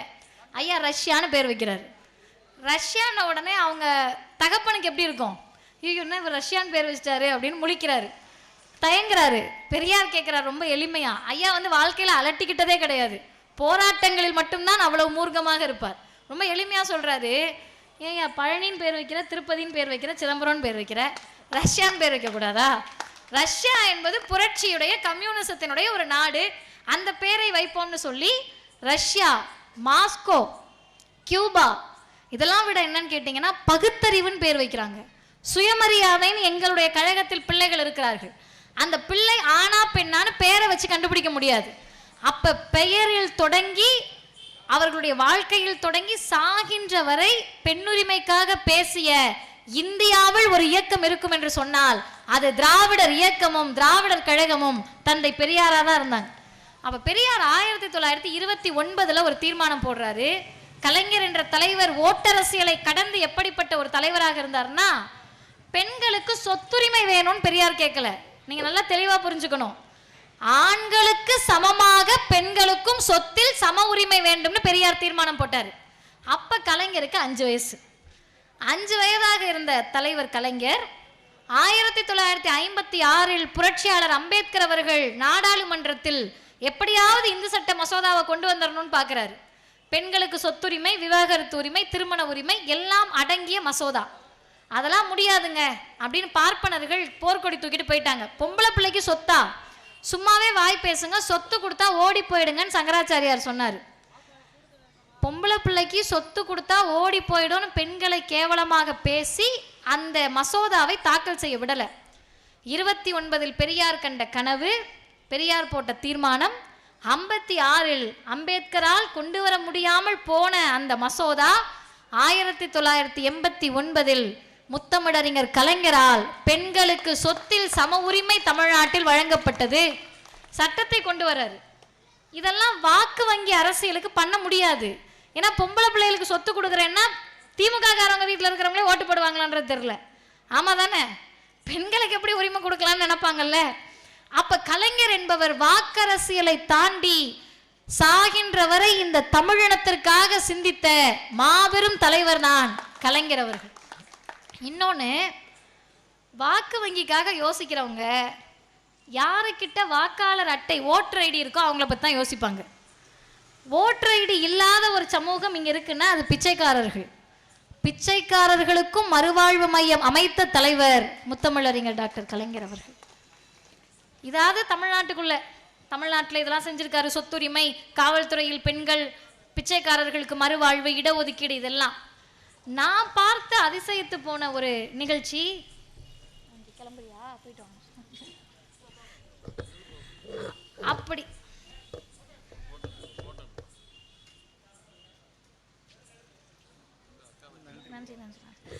அப்படி கலைஞர் தமிழ்நாட்டுக்கு இவ்வளவு செய்திருக்கிறார் என்று நினைக்கின்ற போது, வாசிக்கின்ற போது கலைஞரை பற்றி அவர் தமிழர்களுக்கு மட்டும் உரித்தான தலைவர் அல்ல, மானுட சமத்துவத்திற்கு உரித்தான தலைவர்னு நினைத்து பார்க்கக்கூடிய ஒரு சம்பவம். அருமை தோழர்களே, ரொம்ப நுட்பமாக கேளுங்கள். இடையில இந்த விஜய் தொலைக்காட்சியில் வரக்கூடிய ஒரு விவாத நிகழ்ச்சியில ஒரு அம்மா வந்திருந்தாங்க. அது வட இந்திய தொழிலாளர்களுக்கான ஒரு நிகழ்ச்சி. அதில் அவங்க பேசுறாங்க, இந்த மாதிரி என்னுடைய தமிழ்நாடு உங்களை எப்படிலாம் வாழ வைத்தது அப்படின்ற நிகழ்ச்சி. அவங்க சொல்றாங்க, என்னுடைய குழந்தை பிறந்ததிலிருந்து காது கேட்காது, வாய் பேச முடியாது. அந்த குழந்தைக்கு எங்களோட ஊரில், அவங்க வட இந்தியா, ட்ரீட்மெண்ட் பார்க்கறதுக்கு, மருத்துவம் பார்க்கறதுக்கு 6 லட்சம் ஆகும்னாங்க. எங்கள் குழந்தைக்கு காது கேட்காது, வாய் பேச முடியாதுன்னு நினச்சிக்கிட்டு இருந்தோம். தமிழ்நாட்டில் 1 ரூபா கூட செலவில்லாமல் பண்ணாங்கன்றாங்க. இது இல்லை செய்தி. தமிழ்நாட்டில் எப்படி பண்ணாங்க? நீங்கள் சொல்லக்கூடிய கலைஞரால் தான் நாங்கள் நாசமாக போனோன்னு சொல்லிக்கிட்டு இருக்கக்கூடிய ஒரு குரூப் இருக்காங்கல்ல, அவங்களுக்கு நம்ம போய் அழுத்தமாக சொல்லணும். கலைஞர், ஒரு மருத்துவர் சொல்லுகிறார் கலைஞரை பற்றி, டிஸ்பிளேல கலைஞருக்கு 2 வீடியோ காட்டுறாங்க. ஒரு வீடியோவில் ஒரு குழந்தை ஃபோன் எடுத்து பேசுகிற மாதிரி இருக்கு, இன்னொரு குழந்தைக்கு அவங்க அப்பா அம்மா பேசுறது கேட்கல. இப்போ இந்த மருத்துவர் சொல்கிறாரு, 2 குழந்தைகளுமே பிறவியிலேயே காது கேட்காதவர்கள், வாய் பேச முடியாதவர்கள். இப்போ கலைஞர் கேட்குறாரு, ஏன் அவங்க பேசுகிறாங்க, இந்த குழந்தைக்கு பேச முடியல?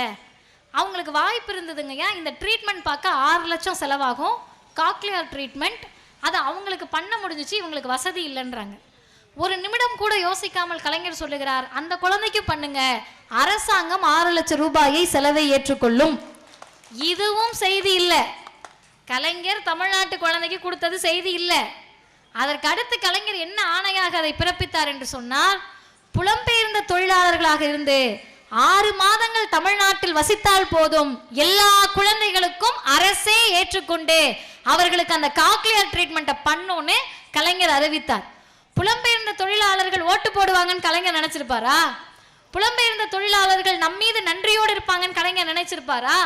அப்படி தமிழ்நாட்டை கடந்து புலம்பெயர்ந்து வந்த தொழிலாளர்களுக்கும் அவர்களின் குழந்தைகளின் நலனில் அக்கறை கொண்ட முதல்வராக இருந்தவர் முத்தமிழறிஞர் டாக்டர் கலைஞர் அவர்கள். அருமை தோழர்களே, இத்தனையும் செய்துவிட்டு கலைஞர் மறைந்த போது, கலைஞருக்கு பின்னால் யார் வருவார்கள் என்று நினைத்த போது, நான் இருக்கிறேன் உங்களை காத்து நிற்க என்று முத்துவேல், கருணாநிதி, ஸ்டாலின் ஆகிய நான் என்று தமிழ்நாட்டின் முதலமைச்சர் வந்தார். தமிழ்நாட்டின் முதலமைச்சராக வருவதற்கு முன்பே 2019 திராவிடர் கழகத்தினுடைய பவழ விழா மாநாடு சேலத்தில் நடந்துச்சு. அந்த மாநாட்டில் திமுகவினுடைய தலைவராக இருந்து நம்முடைய முதல்வர் சொன்னார், எங்களுடைய பாதையை தீர்மானிப்பது திராவிடர் கழகமும் பெரியார் திடலும் தமிழர் தலைவர் ஆசிரியரும் என்று. இது எப்ப? வெற்றி பெறுவதற்கு முன்பு. வெற்றி பெறுவதற்கு முன்பு எல்லாரும் வந்து மேடைக்காக பேசுவாங்கன்னு தான் நாங்களும் நினைச்சோம்.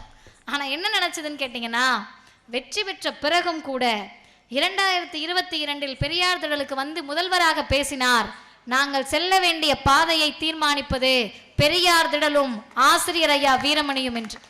அது என்ன உணர்வு? தீகாக்காரவங்கனாலே கடவுள் இல்லைன்னு சொல்லுவாங்க, அப்படிதான் பெரும்பாலானவர்கள் நினைச்சிட்டு இருப்போம். தீகாக்காரவங்களை கூப்பிட்டோம்னாலே முடிஞ்சு போச்சுன்னு நினைக்கிறவங்க எல்லாம் கூட இருந்திருக்காங்க ஒரு காலகட்டத்தில். ஆனால் உங்களுக்காக சொல்லுகிறேன், 2024 நாடாளுமன்ற தேர்தலில் அம்மா அருள்மொழி அவர்கள் இதை ஏற்கனவே ஒரு மேடையில் சொன்னார். திராவிட முன்னேற்ற கழகத்தினுடைய நட்சத்திர பேச்சாளராக எங்கள் பிரச்சார செயலாளர் அம்மா அருள்மொழி அவர்களும் நானும் திமுகவின் பிரச்சாரகர்களாக தமிழ்நாடு முழுவதும் பிரச்சாரத்திற்கு சென்றோம். எங்கள் தலைவர் ஆசிரியர் அவர்கள் 91 வயதில் எல்லா இடத்திற்கும் மதுரைக்கும் வந்தார். நான் கடைசி நொடி வரை பேசிக்கொண்டே இருப்பேன் என்று சொல்லி இந்தியா கூட்டணிக்காக திராவிடர் கழகமும் திராவிடர் கழக தலைவரும் உழைத்து கொண்டே இருந்தார்கள். அப்ப இது என்ன அர்த்தம்னு கேட்டா, திமுகவினுடைய பாதை என்பது மற்ற அரசியல் கட்சிகளை போலவோ எல்லா அரசியல் கட்சிகளை போலவோ வேறு கிடையாது. திமுகவினுடைய பாதை என்பது பெரியாரின் பாதையாக, அண்ணாவின் பாதையாக, கலைஞரின் பாதையாக தான் எப்போதும் இருக்கும் என்பதை இன்றைய முதல்வர் உறக்க சொல்லிக்கொண்டே இருக்கிறார். அதனாலதான் இந்தியா முழுவதும் நீட்டை ஆதரித்தது, நீட் நுழைவுத் தேர்வை ஆதரித்தது. இங்க நிறைய பிள்ளைகள் வந்திருந்தாங்க, சின்ன பொண்ணுங்கள்லாம் மேடைக்கு வந்துட்டு போனாங்க. இந்த பாப்பா கிட்ட கண்டிப்பா நீங்க என்ன ஆசைன்னு ஒரு 10 வருஷத்துக்கு முன்னாடி அந்த குழந்தை பிறந்து ஒரு 3 வயசு இருக்கப்ப கேட்டிருந்தீங்கன்னு வச்சுக்கோங்க, டாக்டர் ஆகும்னு சொல்லியிருக்கோம். இப்ப கேட்டீங்கன்னா சொல்லாதுங்க. நான் ஒரு பள்ளிக்கூடத்துக்கு போய் அந்த குழந்தைகள்கிட்ட கேட்டேன், எத்தனை பேர் டாக்டர் ஆகணும்னு. நம்புறீங்களான்னு தெரியல, 250 குழந்தைகளில் 3 குழந்தைகள் மட்டும் தான் கை தூக்குனாங்க.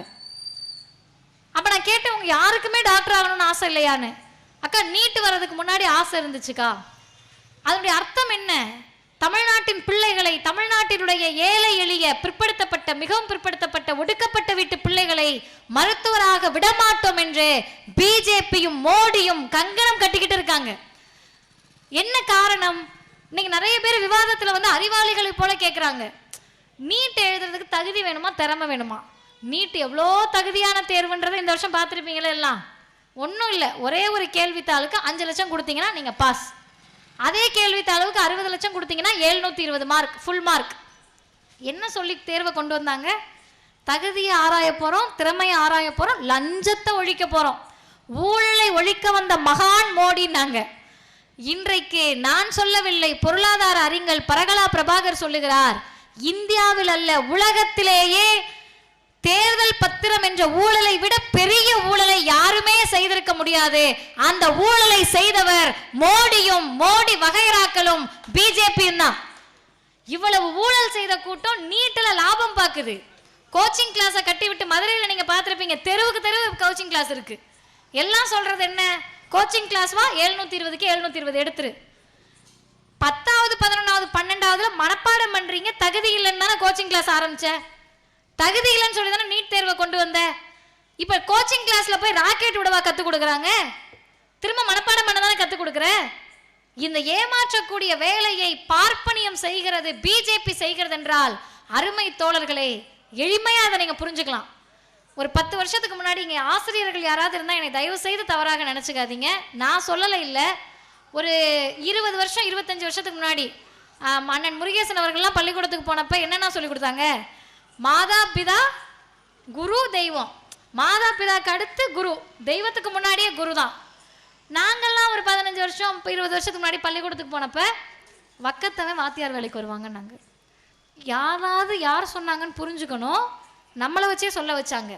25 வருஷம் 30 வருஷத்துக்கு முன்னாடி அவா பள்ளிக்கூடத்துக்கு போனப்ப மாதா பிதா குரு தெய்வமா இருந்தது. பார்ப்பனர் அல்லாத பிசி எம்பிசி எஸ்சி எஸ்டி போன உடனே வக்கத்து வாத்தியார் வேலைக்கு வருவான்னு ஆயிடுச்சு. மருத்துவம் படிக்கிறது 50 வருஷம் 100 வருஷத்துக்கு முன்னாடி புனிதமான துறையா இருந்துச்சு. ஏன்? சமஸ்கிருதம் படிச்சாதான் டாக்டர் ஆக முடியும்னாங்க. நீதி கட்சியினுடைய பனகல் அரசர் வந்து, நீ ஆபரேஷன் தியேட்டர்ல போய் மந்திரம் ஓத போறியா, ஆபரேஷன் பண்ண போறியா, சமஸ்கிருதம் தேவையில்லை மருத்துவம் படிக்க என்று ஆணை பிறப்பித்தார். அப்ப புனிதமாக இருந்த மருத்துவம் 50 வருஷத்துக்கு முன்னாடி உயர்ந்த துறையாக இருந்தது. உங்க பிள்ளையும் எங்க பிள்ளையும் தாழ்த்தப்பட்ட ஒடுக்கப்பட்ட பட்டியலின பழங்குடியின பிற்படுத்தப்பட்ட மிகவும் பிற்படுத்தப்பட்ட ஏழை இளைய உழைக்கக்கூடிய மக்கள் வீட்டு பிள்ளைகள்லாம் படிக்க போன உடனே மருத்துவத்துல தகுதி போயிடுச்சு, திறமை போயிடுச்சு. நாங்க பெரியார் ஒரே வார்த்தை கேட்டார், தகுதியும் திறமையும் வளர்த்துக்கிறதுக்கு தான் பள்ளிக்கூடத்துக்கு வரோம். பள்ளிக்கூடத்துக்கு வர்றதுக்கு முன்னாடியே தகுதி திறமை இருக்கணும்னா இதை விட பச்சை அயோக்கியத்தனம் எதுவும் இல்லை என்று பெரியார் சொன்னார். அந்த அயோக்கியத்தனத்தை இன்றைக்கு பிஜேபி செய்து கொண்டிருக்கிறது. சாதாரண விஷயமா?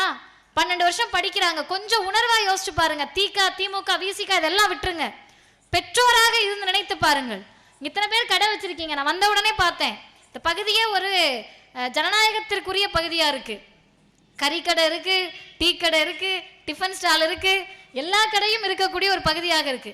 உழைக்கக்கூடிய மக்கள் இத்தனை பேர் இருக்கீங்க. பெட்டி கடை வச்சிருக்கீங்க, ஜூஸ் கடை வச்சிருக்கீங்க, இத்தனை பேர் இருக்கோம்ல. ஏதாவது ஒரே ஒரு நாள் நீங்க எனக்கு ஒருவேளை நான் தவறா இருந்தால் மேடையிலே என்னை திருத்தலாம். ஏதாவது ஒரு நாள் கோவில் இருக்கக்கூடிய வீதியில் நம்முடைய அக்காவும் அம்மாவும் தங்கச்சியும் நம்மன்றது பார்ப்பனர் அல்லாத சமூகம் பூ வித்துட்டு இருப்பாங்க, பழம் வித்துட்டு இருப்பாங்க, கற்பூரம் வித்துக்கிட்டு இருப்பாங்க. விடிய விடிய அண்ணன் பெட்டி கடையில் உட்காந்துருப்பாரு, டீ கடையில் உட்காந்துருப்பாங்க, எல்லா கடையிலையும் உட்காந்துருப்பாங்க. ஏதாவது ஒரு பூநூல் போட்ட பார்ப்பனர் வீதியில் உட்கார்ந்து ஏதாவது ஒரு பொருள் வித்து பார்த்துருப்பீங்களா? வியர்வை சிந்தி இது வரைக்கும் வேலை பார்த்துருப்பீங்களா? நீங்களே யோசிச்சு பாருங்க. பார்க்கறது இல்லையே. அப்ப எந்த விதமான உடல் உழைப்பும் வியர்வையும் சிந்தாமல் நோகாமல் உட்கார்ந்து இருக்கக்கூடிய அந்த கூட்டம் உட்கார்ந்துக்கிட்டு வெறும் 3% இருந்துகிட்டு 97% இருக்கக்கூடிய ஓபிசி எஸ்சி எஸ்டி மக்கள் இஸ்லாமியர்கள் சிறுபான்மையினர்களுடைய கல்வியை நான் தான் தீர்மானிப்பேன்னு சொன்னா விட முடியுமா? நீட் என்பது அவ்வளோ பெரிய தேர்வா? கல்வியாளர்கள் சொல்லுகிறார்கள், நீட் தேர்வல்ல, நீட் என்பது சூதாட்டம், நீட் இஸ் a scam என்று கல்வியாளர்கள் சொல்லுகிறார்கள். என்ன காரணம்? ஒரு முறையாவது இது நேர்மையா நடந்திருக்கா? 12 வருஷம். எதுக்கு நான் இந்த உழைப்பை சொன்னேன்னா, இவ்வளோ உழைக்கிறவங்க கிட்ட போய் நீங்க கேட்டு பாருங்களேன். நம்மெல்லாம் வீட்டுக்கு போயிடுவோம், பெட்டி கடையில் அண்ணன் உட்காந்துருப்பாரு, ஏதாவது ஒருத்தர் வரமாட்டாங்களான்னு. என்ன காரணம்? மதுரையில் இந்த மாப்பாளையம் பகுதியில் பெரிய வீடு கட்டிடணும், அம்பானி அதானி மாதிரி ஆயிடணும், மோடி ஆட்சியில வீடே வாங்க முடியாது, கார் வாங்கிடணும் அப்படி நினைப்பாங்களா? அவங்களுடைய அதிகபட்ச ஆசை என்னவா இருக்கும்? நான் படிக்கல, என் பிள்ளை எப்படியாவது படிக்க வச்சிடணும். அதான் என்ன தலையாட்டுறாரு. அதுதான் எல்லாருடைய ஆசையும். தமிழ்நாட்டு பெற்றோர்களுடைய ஆசை என்பது நான் படிக்கல, என் பிள்ளைய படிக்க வச்சிடணும். அந்த ஆசையில் மண்ணள்ளி போடக்கூடிய தேர்வு தான் நீட் தேர்வு என்பதை நாம் எல்லா இடங்களிலும் பேச வேண்டும். நம்ம என்ன நினைச்சுக்கிறோம்னா, நீட் வந்து டாக்டருக்கு தானுங்க, நான் என் பிள்ளைய இன்ஜினியர் படிக்க வைக்கிறேன், என் பிள்ளைய நான் பிஎஸ்சி கெமிஸ்ட்ரி படிக்க வைக்கிறேன், பிஏ இங்கிலீஷ் படிக்க வைக்கிறேன்னு. அருமை தோழர்களே, நீங்கள் நினைக்கக்கூடிய அளவிற்கு மோடி நல்லவர் அல்ல. அடுத்த வருஷத்துல இருந்து உங்க பிள்ளை பிஏ இங்கிலீஷ் படிக்கணும்னா கூட புதிய கல்விக் கொள்கை திட்டத்தின் பெயரால் நுழைவுத் தேர்வை எழுதிதான் தீர வேண்டும். நீங்க புரிஞ்சுக்கிற மாதிரி சொல்லணும்னா, மதுரையில அனுப்பானடியில் ஒரு பிள்ளை படிச்சுக்கிட்டு இருக்கோம், மதுரையில் இங்க இருக்கக்கூடிய மஹபூபாளையத்தில் ஒரு பிள்ளை படிச்சுக்கிட்டு இருக்கோம், மதுரையில் இருக்கிற உசிலம்பட்டியிலையோ பக்கத்தில் இருக்க தேனியிலையோ ஒரு குழந்தை ஆரம்ப பள்ளியிலையோ அங்க இருக்கிற அரசு பள்ளியிலையோ படிப்பாங்க. அரசு பள்ளியில 12வதுல 1200க்கு 1070 1100 வாங்கியிருப்பாங்க. நான் பிஏ படிக்கிறேன் பிஎஸ்சி படிக்கிறேன்னு சொல்லும் அந்த பொண்ணு. நீங்க இப்ப என்ன பண்ணுவீங்கன்னா, டைரக்டா கவுன்சிலிங் ஆர்ட்ஸ் காலேஜ் போய் சேர்த்து விட்டுருவீங்க. ஆனா மோடி சொல்லுகிறார், மதுரை அனுப்பானடியிலையும் மஹபூபாளையத்திலையும் உசிலம்பட்டியிலையும் தேனியிலையும் கிராமத்துக்குள்ள அரசு பள்ளியில படிக்கிற பிள்ளைக்கு டெல்லியிலிருந்து நான் கேள்வித்தாள் அனுப்புவேன், அதை படிச்சு உன் புள்ள பாஸ் பண்ணாதான் பிஏ ஹிஸ்டரி கூட படிக்க முடியும். அருமை தோழர்களே, மற்ற மாநிலங்கள் நீட்டை எதிர்க்கலன்றாங்க. மற்ற மாநிலங்களில் பெரியார் இல்லை, எங்கள் மாநிலத்தில் தான் பெரியார் இருந்தார். எனவே உங்களை பற்றி எங்களுக்கு நல்லா தெரியும். கொஞ்சம் நஞ்ச ஆட்டம் ஆடிதான் நம்மளை படிக்க விட்டாங்க. குலக்கல்வி திட்டம்னு கொண்டு வந்தாங்க. அரை நேரம் படிப்பு, அரை நேரம் அப்பன் தொழில். நம்ம அப்பா எல்லாம் என்ன பெரிய டாக்டர் கலெக்டரா? கூலி வேலை பார்த்துட்டு இருந்தாங்க. முதல் தலைமுறை பட்டதாரிகள் எத்தனை பேர் இருப்போம்? இன்னைக்கு 3 டிகிரி படிக்கிறோம், 4 டிகிரி படிக்கிறோம்னா இது யாரால் வந்தது? விடிய விடிய கடவுள் வாழ்த்து பாடல் பாடினதுனால வந்துருச்சா? எதனால் வந்தது? பெரியாரால், காமராஜரால், அண்ணாவால், கலைஞரால், திராவிடர் இயக்கத்தால் வந்தது இந்த கல்வி. இதை பொறுத்துக்க முடியல. ஏன் பொறுத்துக்க முடியலன்னா, இன்றைக்கு இந்தியாவிலேயே பள்ளி படிப்பை முடித்து உயர்கல்விக்கு போகக்கூடிய மாணவர்களை அதிகம் கொண்ட முதல் மாநிலமாக தமிழ்நாடு தான் இருக்கிறதுனா பொறுத்துக்க முடியல. சார், நீ எல்லாம் படிக்கலாமா? அதுதான் NEP. நீ எல்லாம் படிக்கலாமா? National education policy.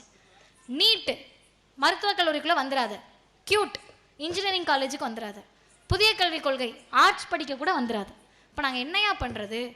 விஸ்வகர்மான்னு ஒரு திட்டம் கொடுக்குறேன், 1 லட்சம் நானே கடனும் கொடுக்குறேன். அதை கூட மோடிக்கு சும்மா கொடுக்க மனசு வராது. அம்பானி அதானிக்கு தான் ஃப்ரீ, உங்களுக்கு எல்லாம் டேக்ஸ். நான் உனக்கு 1 லட்சம் கடன் தரேன். என்ன படிக்கலாம்?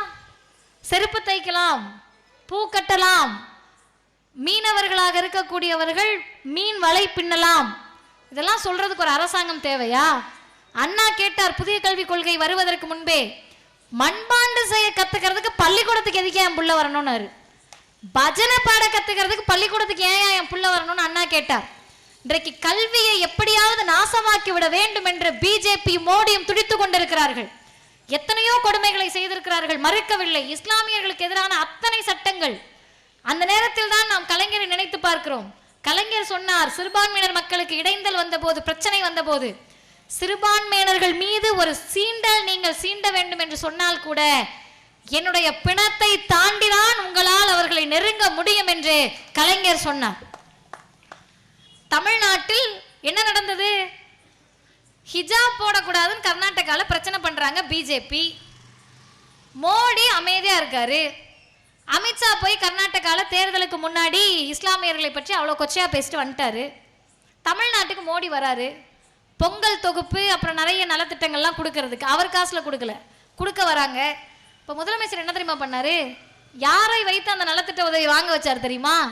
யாரை ஹிஜாப் போட்டுட்டு வரக்கூடாதுன்னு சொன்னியோ அதே இஸ்லாமிய பெண்ணை ஹிஜாப் போட்டுட்டு மோடி இடத்தில் நலத்திட்ட உதவியை முதலமைச்சர் வாங்க வைத்தார். அது எதை சொல்லுகிறது? நீ உன்னுடைய மதவாத அரசியலை, பிஜேபியினுடைய பாதக செயல்களை, பிஜேபியினுடைய காவி பாசிசத்தை, பிஜேபியினுடைய இஸ்லாமியர் வெறுப்பை, பிஜேபியினுடைய பட்டியலின வெறுப்பை தமிழ்நாட்டு பார்டரை தாண்டி வச்சுக்கலாம், தமிழ்நாட்டுக்குள் கால் எடுத்து வைக்க முடியாது என்பதை மீண்டும் மீண்டும் நாம் உறக்க சொல்ல வேண்டும். அப்ப இத்தனை கொடுமைகளை பண்ணாலும் கூட நமக்கு கண் முன்னாடி இப்ப இருக்கக்கூடிய முதன்மை பிரச்சனை நீட் தான். இந்த நீட்டை ஒழிக்கவில்லை என்று சொன்னால் உங்க பிள்ளையும் நம்ம பிள்ளையும் அடுத்து படிக்க முடியாது. நல்லா யோசிச்சுக்கங்க. 4 தலைமுறை படித்தவர்கள் அல்ல நாம். பொதுமக்களே, இந்த பகுதியில் வாழக்கூடிய தோழர்களே, குறிப்பாக இளைஞர்களே, யார் வீட்டுக்கோ வந்த சாவு கிடையாது. 1200க்கு 1176 எடுத்த நம்முடைய அருமை சகோதரி அனிதா தாயற்ற பிள்ளை. அவங்க அப்பா மூட்டை தூக்கக்கூடிய தொழிலாளி. அவங்க வீட்டுக்கு நீங்க போய் பார்த்தீங்கன்னா தெரியும், கழிப்பறை வசதி சரியா இல்லை. ஒரு அறையில் உட்கார்ந்தா அந்த பொண்ணு சாப்பிடணும், சமைக்கணும், படிக்கணும். அந்த பிள்ளை 1200க்கு 1176 மதிப்பெண் எடுத்தால், மற்ற நாடாக இருந்திருந்தால் எப்படிமா அம்மா இல்லை, 3 வயசுலேயே அம்மா இறந்துட்டாங்க, அப்பா மூட்டை தூக்கக்கூடிய தொழிலாளி, அடிப்படை வசதிகள் இல்லாத வீடு, எப்படி உன்னால மார்க் எடுக்க முடிஞ்சிச்சுன்னு தங்கப்பதக்கத்தை கழுத்தில் மாட்டி இருப்பார்கள். ஆனால் இந்த பாழாய் போன பாசிச பிஜேபி கூட்டமும் அடிமை அதிமுகவும் சேர்ந்து கழுத்தில் தங்கப்பதக்கத்தை, ஸ்டெத்தஸ்கோப்பை மாட்ட வேண்டிய அனிதாவின் கழுத்தில் தூக்கு கயிற்றை மாட்டி தமிழகத்திற்கு துரோகம் செய்தது பிஜேபியும் அதிமுகவும். இன்றைக்கு எப்படியாவது நீட்டை ஒழித்தே தீர வேண்டும் என்று நம்முடைய முதலமைச்சர் 2 முறை சட்டமன்றத்தில் மசோதாக்களை நிறைவேற்றி குடியரசுத் தலைவருடைய ஒப்புதலுக்கு அனுப்பி இருக்கிறார்.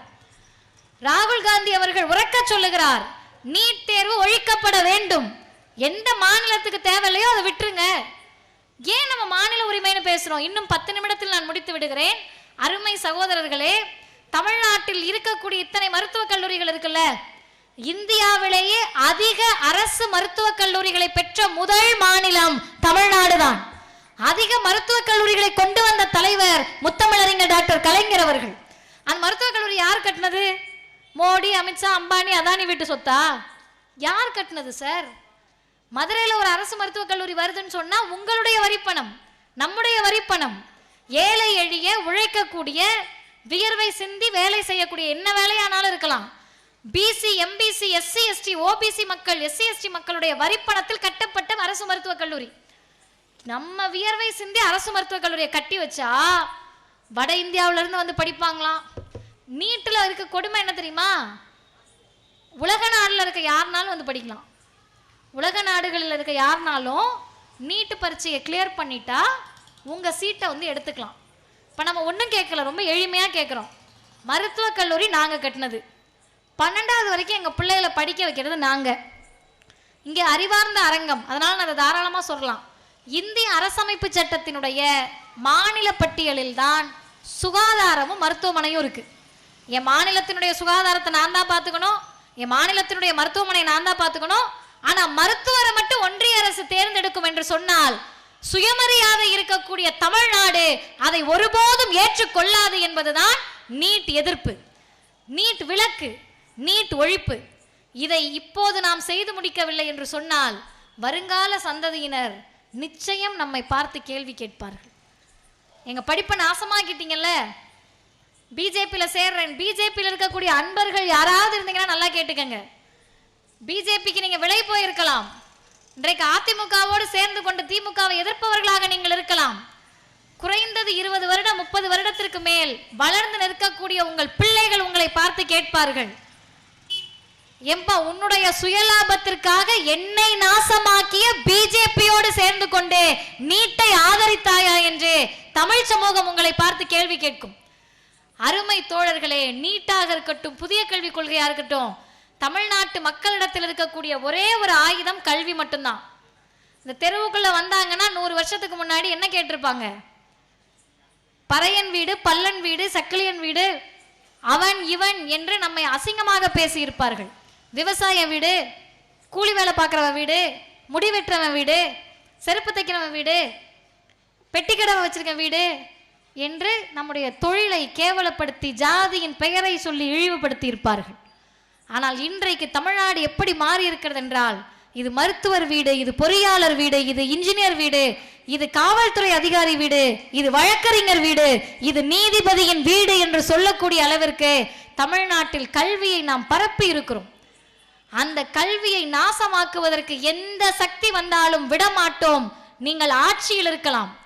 ராகுல் காந்தி சொன்னார் நாடாளுமன்றத்தில் பிரதமர் மோடியை பார்த்து, உங்களிடத்தில் பவர் இருக்கலாம், யூ மே ஹாவ் பவர், ஆனால் எங்களிடத்தில் இருப்பது உண்மை இருக்கிறது, அதை வைத்து நாங்கள் போராடுகிறோம் என்று நாடாளுமன்றத்தில் கர்ஜித்தார்கள். அந்த இடத்திலிருந்து சொல்லுகிறோம், நீட்டை ஒழிப்பதற்காக அருமை தோழர்களே, சகோதரர்களே, பெரியோர்களே, பெற்றோர்களே, மாணவர்களே, இளைஞர்களே, வருகின்ற ஜூலை 11 15 வரை 5 நாட்கள் தமிழ்நாடு முழுவதும் நீட்டை எதிர்த்து நீட்டை ஒழிப்போம் என்ற முழக்கத்தோடு திராவிடர் கழகத்தின் இளைஞரணியும் மாணவரணியும் தமிழ்நாடு முழுவதும் இருசக்கர வாகன பரப்புரை பிரச்சாரத்தை தமிழர் தலைவர் ஆசிரியர் அவர்கள் தலைமையிலே மேற்கொள்ள இருக்கிறோம். இருசக்கர வாகன பரப்புரை 5 இடத்திலிருந்து கிளம்புகிறது. அவர்கள் அனைவரும் சேர்ந்து 15ஆம் தேதி சேலத்தில் நீட் ஒழிப்பு மாநாடு நடக்க இருக்கிறது. திராவிடர் கழகம் என்பது அரசியலுக்கு வராத இயக்கம். எங்களுக்கு ஓட்டு போடுங்க, எனக்கு ஓட்டு போடுங்கன்னு மதுரை செல்வம் மாமா வந்து உங்ககிட்ட கேட்க மாட்டார். ஐயா நேரு அவர்கள் வந்து கேட்க மாட்டார். ஐயா முருகானந்தம் அவர்கள் வந்து கேட்க மாட்டோம். இந்தியா கூட்டணிக்கு ஓட்டு போடுங்கன்னு வந்து கேட்போம். தீக்காலத்துக்கு எங்களுக்கு ஓட்டு போடுங்கன்னு வந்து கேட்க மாட்டோம். அரசியலில் நேரடியாக நிற்காத சமூக இயக்கமான திராவிடர் கழகம் உங்கள் பிள்ளைகளின் கல்வியை காப்பாற்றுவதற்காக தமிழ்நாடு முழுவதும் பரப்புரை பயணம் செய்ய இருக்கிறோம். ஏற்கனவே 2017 செய்தோம். இந்த முறை இந்தியா கூட்டணியில் இருக்கக்கூடிய அனைத்து தோழர்களுடைய ஒத்துழைப்போடு இந்த பிரச்சார பெரும்பயணம் நடக்க வேண்டும் என்ற வேண்டுகோளை வைத்து ஒரு கருத்தை மட்டும் சொல்லி நிறைவு செய்கிறேன். அருமை தோழர்களே, 1 மணி நேரம் பேசுனீங்க. சுயமரியாதை, நீங்க பட்டுக்கோட்டை அழகிரியை பற்றி சொன்னீங்க, கலைஞரை பற்றி சொன்னீங்க, அண்ணாவை பற்றி சொன்னீங்க, கலைஞர் செய்த சாதனைகளை சொன்னீங்க, பெரியாரால் இந்த சமூகம் அடைந்திருக்கக்கூடிய மாற்றத்தை சொன்னீர்கள், பிஜேபி எந்த அளவிற்கு கீழ்த்தரமாக நடந்து கொண்டிருக்கிறது என்பதை சொன்னீர்கள். இப்போது இந்த சமூகம் எதை நோக்கி செல்ல வேண்டும், என்பதை மட்டும் சொல்லி நான் நிறைவு செய்கிறேன். இந்த இடத்தில் அதை சொன்னால் சரியாக இருக்கும். இங்க இருக்கக்கூடிய எல்லோருமே ஏதோ ஒரு வேலை பார்த்துக்கிட்டு இருப்போம், நல்ல சுகபோக வாழ்வு வாழக்கூடியவர்களாக இருக்கலாம், அல்லது தினசரி வேலை பார்க்கக்கூடியவர்களாக இருக்கலாம். எப்படி பார்த்தாலும் உழைக்கக்கூடிய சமூகம் தான் நம்முடைய சமூகம். நம்முடைய சமூகம்னா பிற்படுத்தப்பட்ட, மிகவும் பிற்படுத்தப்பட்ட பட்டியலின இஸ்லாமியர்கள், சிறுபான்மையினர்கள் அதிகம் வாழக்கூடிய இந்த பகுதி. இப்போ நம் கண் முன்னாடி இத்தனை நெருக்கடி இருக்கிறது. இந்த நெருக்கடி இருக்கிற போது அடுத்த தலைமுறைக்கு நாம் எதை விட்டு செல்ல போகிறோம்? தெரு தெருவா போகிறோம், ஊர் ஊராக பேசுகிறோம், கூட்டமெல்லாம் பேசுகிறோம்னா ஒரே ஒரு காரணத்திற்காக தான். இந்தியாவில் எல்லா மாநிலங்களும் நீட்டை ஆதரித்தது நாம் எதிர்த்தோம். இன்றைக்கு இந்தியாவில் எல்லா மாநிலங்களும் நானும் நீட்டை எதிர்க்கிறேன். அது ஒரு வரலாற்று பாரம்பரியம். 1938 இந்தியை பெரியார் எதிர்த்த போது பெரியாரை எல்லோரும் எதிர்த்தார்கள். இன்றைக்கு எல்லோரும் இந்தியை எதிர்க்கிறார்கள். ஐயா பெரியார் வகுப்பு வாரி பிரதிநிதித்துவம், இடஒதுக்கீடு கேட்ட போது எல்லோரும் பெரியாரை எதிர்த்தார்கள். காங்கிரஸ்ல இருந்து ஐயா தோல்ல இருக்க துண்டை உதறிட்டு வெளியே வந்தாரு. எதுக்கு? காங்கிரஸ் இடஒதுக்கீட்டுக்கு எதிராக இருக்கிறது, காங்கிரஸ் கம்யூனல் ஜீவோக்கு எதிராக இருக்குன்னு. ஆனால் இந்த இயக்கம் எவ்வளவு பெரிய வெற்றியை கண்டிருக்கிறது தெரியுமா? சுயமரியாதை இயக்கத்தினுடைய 100ஆண்டு விழாவில் நின்று சொல்லுகிறோம், எந்த காங்கிரசிலிருந்து பெரியார் இடஒதுக்கீட்டுக்கு காங்கிரஸ் எதிராக இருக்கிறது, வகுப்புவாரி உரிமைக்கு எதிராக இருக்கிறது என்று பெரியார் வெளியே வந்தாரோ, அந்த காங்கிரசின் இளம் தலைவர் ராகுல் காந்தி சேரன்மாதேவி குருகுல போராட்டம், எதிர்ப்பு போராட்டம் நடந்த திருநெல்வேலி மண்ணிலிருந்து சொல்லுகிறார், பெரியாரை இந்தியா முழுமைக்கும் நாங்கள் கொண்டு செல்லுவோம், 50% மேல் இடஒதுக்கீட்டை பெற்று தருவோம் என்று ராகுல் காந்தி சொல்லுகிறார். இன்றைக்கு இந்தியா முழுவதும் இடஒதுக்கீடு கேட்கிறாங்க. அன்றைக்கு பெரியார் பெண்களுக்கு சொத்துரிமை வேணும்னு சொன்னப்ப இந்தியா முழுக்க எதிர்த்தாங்க. இன்றைக்கு வரக்கூடிய அதிக வழக்குகள் எனக்கு வர வேண்டிய சொத்தை எனக்கு வாங்கி கொடுன்னு பெண்கள் வராங்க. அன்றைக்கு பெரியார் எல்லோருக்கும் சம உரிமை என்று பேசிய போது இந்தியா வியந்து பார்த்தது. பெரியார் ஜாதி ஒழிப்பை, சுயமரியாதையை பேசிய போது வியந்து பார்த்தார்கள். பெரியாரை நாடு கடத்தணுன்ற அளவிற்கு சட்டமன்றத்தில் விவாதங்கள் நடத்தினார்கள். ஆனால் இன்றைக்கு அதே சட்டமன்றத்தில் திமுகவின் முதல்வர் சொல்லுகிறார், பெரியாரின் பிறந்த நாளை சமூக நீதி நாளாக எல்லா அரசு அலுவலகங்களையும் கொண்டாடணும். லீவு விட்டுட்டு போயிருந்தாங்கன்னு வச்சுக்கோங்களேன், விடுமுறை நாளை அறிவிச்சிருந்தாங்கன்னா ஒன்றும் பெரிய விஷயம் கிடையாது. பார்ப்பனர்கள்லாம் வீட்டில் போய் ஃபேனை போட்டு தூங்கியிருப்பாங்க. இப்போ என்னன்னா, நீ பார்ப்பனா இருக்கலாம், நூல் போட்டிருக்கலாம், பூநூல் போட்டிருக்கலாம், ஆதிக்க ஜாதியாக இருக்கலாம், வெறி பிடிச்சிருக்கலாம், என்னன்னாலும் இருக்கலாம், பெரியான்ற வார்த்தையை உனக்கு கசக்கலாம். ஆனால் செப்டம்பர் 17ஆம் தேதி எல்லாரும் அலுவலகத்துக்கு வந்து பிடிக்குதோ இல்லையோ சமூக நீதி நாள் உறுதிமொழியை எடுத்தே தீர வேண்டும் என்று தமிழ்நாட்டின் முதலமைச்சர் ஆணையிட்டிருக்கிறார் என்றால் பெரியாரியம் வென்றெடுக்கிறது, இந்த இயக்கம் வென்றிருக்கிறது, அண்ணா வென்றிருக்கிறார், கலைஞர் வென்றிருக்கிறார், முதலமைச்சர் வென்று கொண்டே இருக்கிறார். இதை தக்க வைத்துக் கொள்ள வேண்டும் என்றால் அரசியலை கடந்து, ஜாதியை கடந்து, மதங்களை கடந்து அடுத்த தலைமுறை வந்து எனக்கு என்னப்பா சேர்த்து வச்சிங்கன்னு கேட்டா, நம்முடைய கல்லறையை பார்த்து நாம் மறைந்த பின்பு கூட அவர்கள் கேட்பார்கள், அடுத்த தலைமுறை என்னதான் செஞ்சீங்கன்னு கேட்டபோது, இந்த இனத்தினுடைய, தமிழ் இனத்தினுடைய, திராவிட இனத்தினுடைய, தமிழ்நாட்டு கல்விக்காக, வேலை வாய்ப்புக்காக, சுயமரியாதைக்காக, இடஒதுக்கீட்டுக்காக உயிரை கொடுப்பதற்கும் தயாராக இருந்த மான வாழ்வை திராவிடர் இயக்கத்தில் வாழ்ந்து மறைந்தேன் என்று சொல்லக்கூடிய வாழ்வை வாழ்வோம். அனைவரும் நீட் தேர்வு எதிர்ப்பில் திராவிடர் கழகத்திற்கு ஆதரவை தாருங்கள் என்று சொல்லி முடிக்கிறேன். வாழ்க பெரியார், வளர்க பகுத்தறிவு.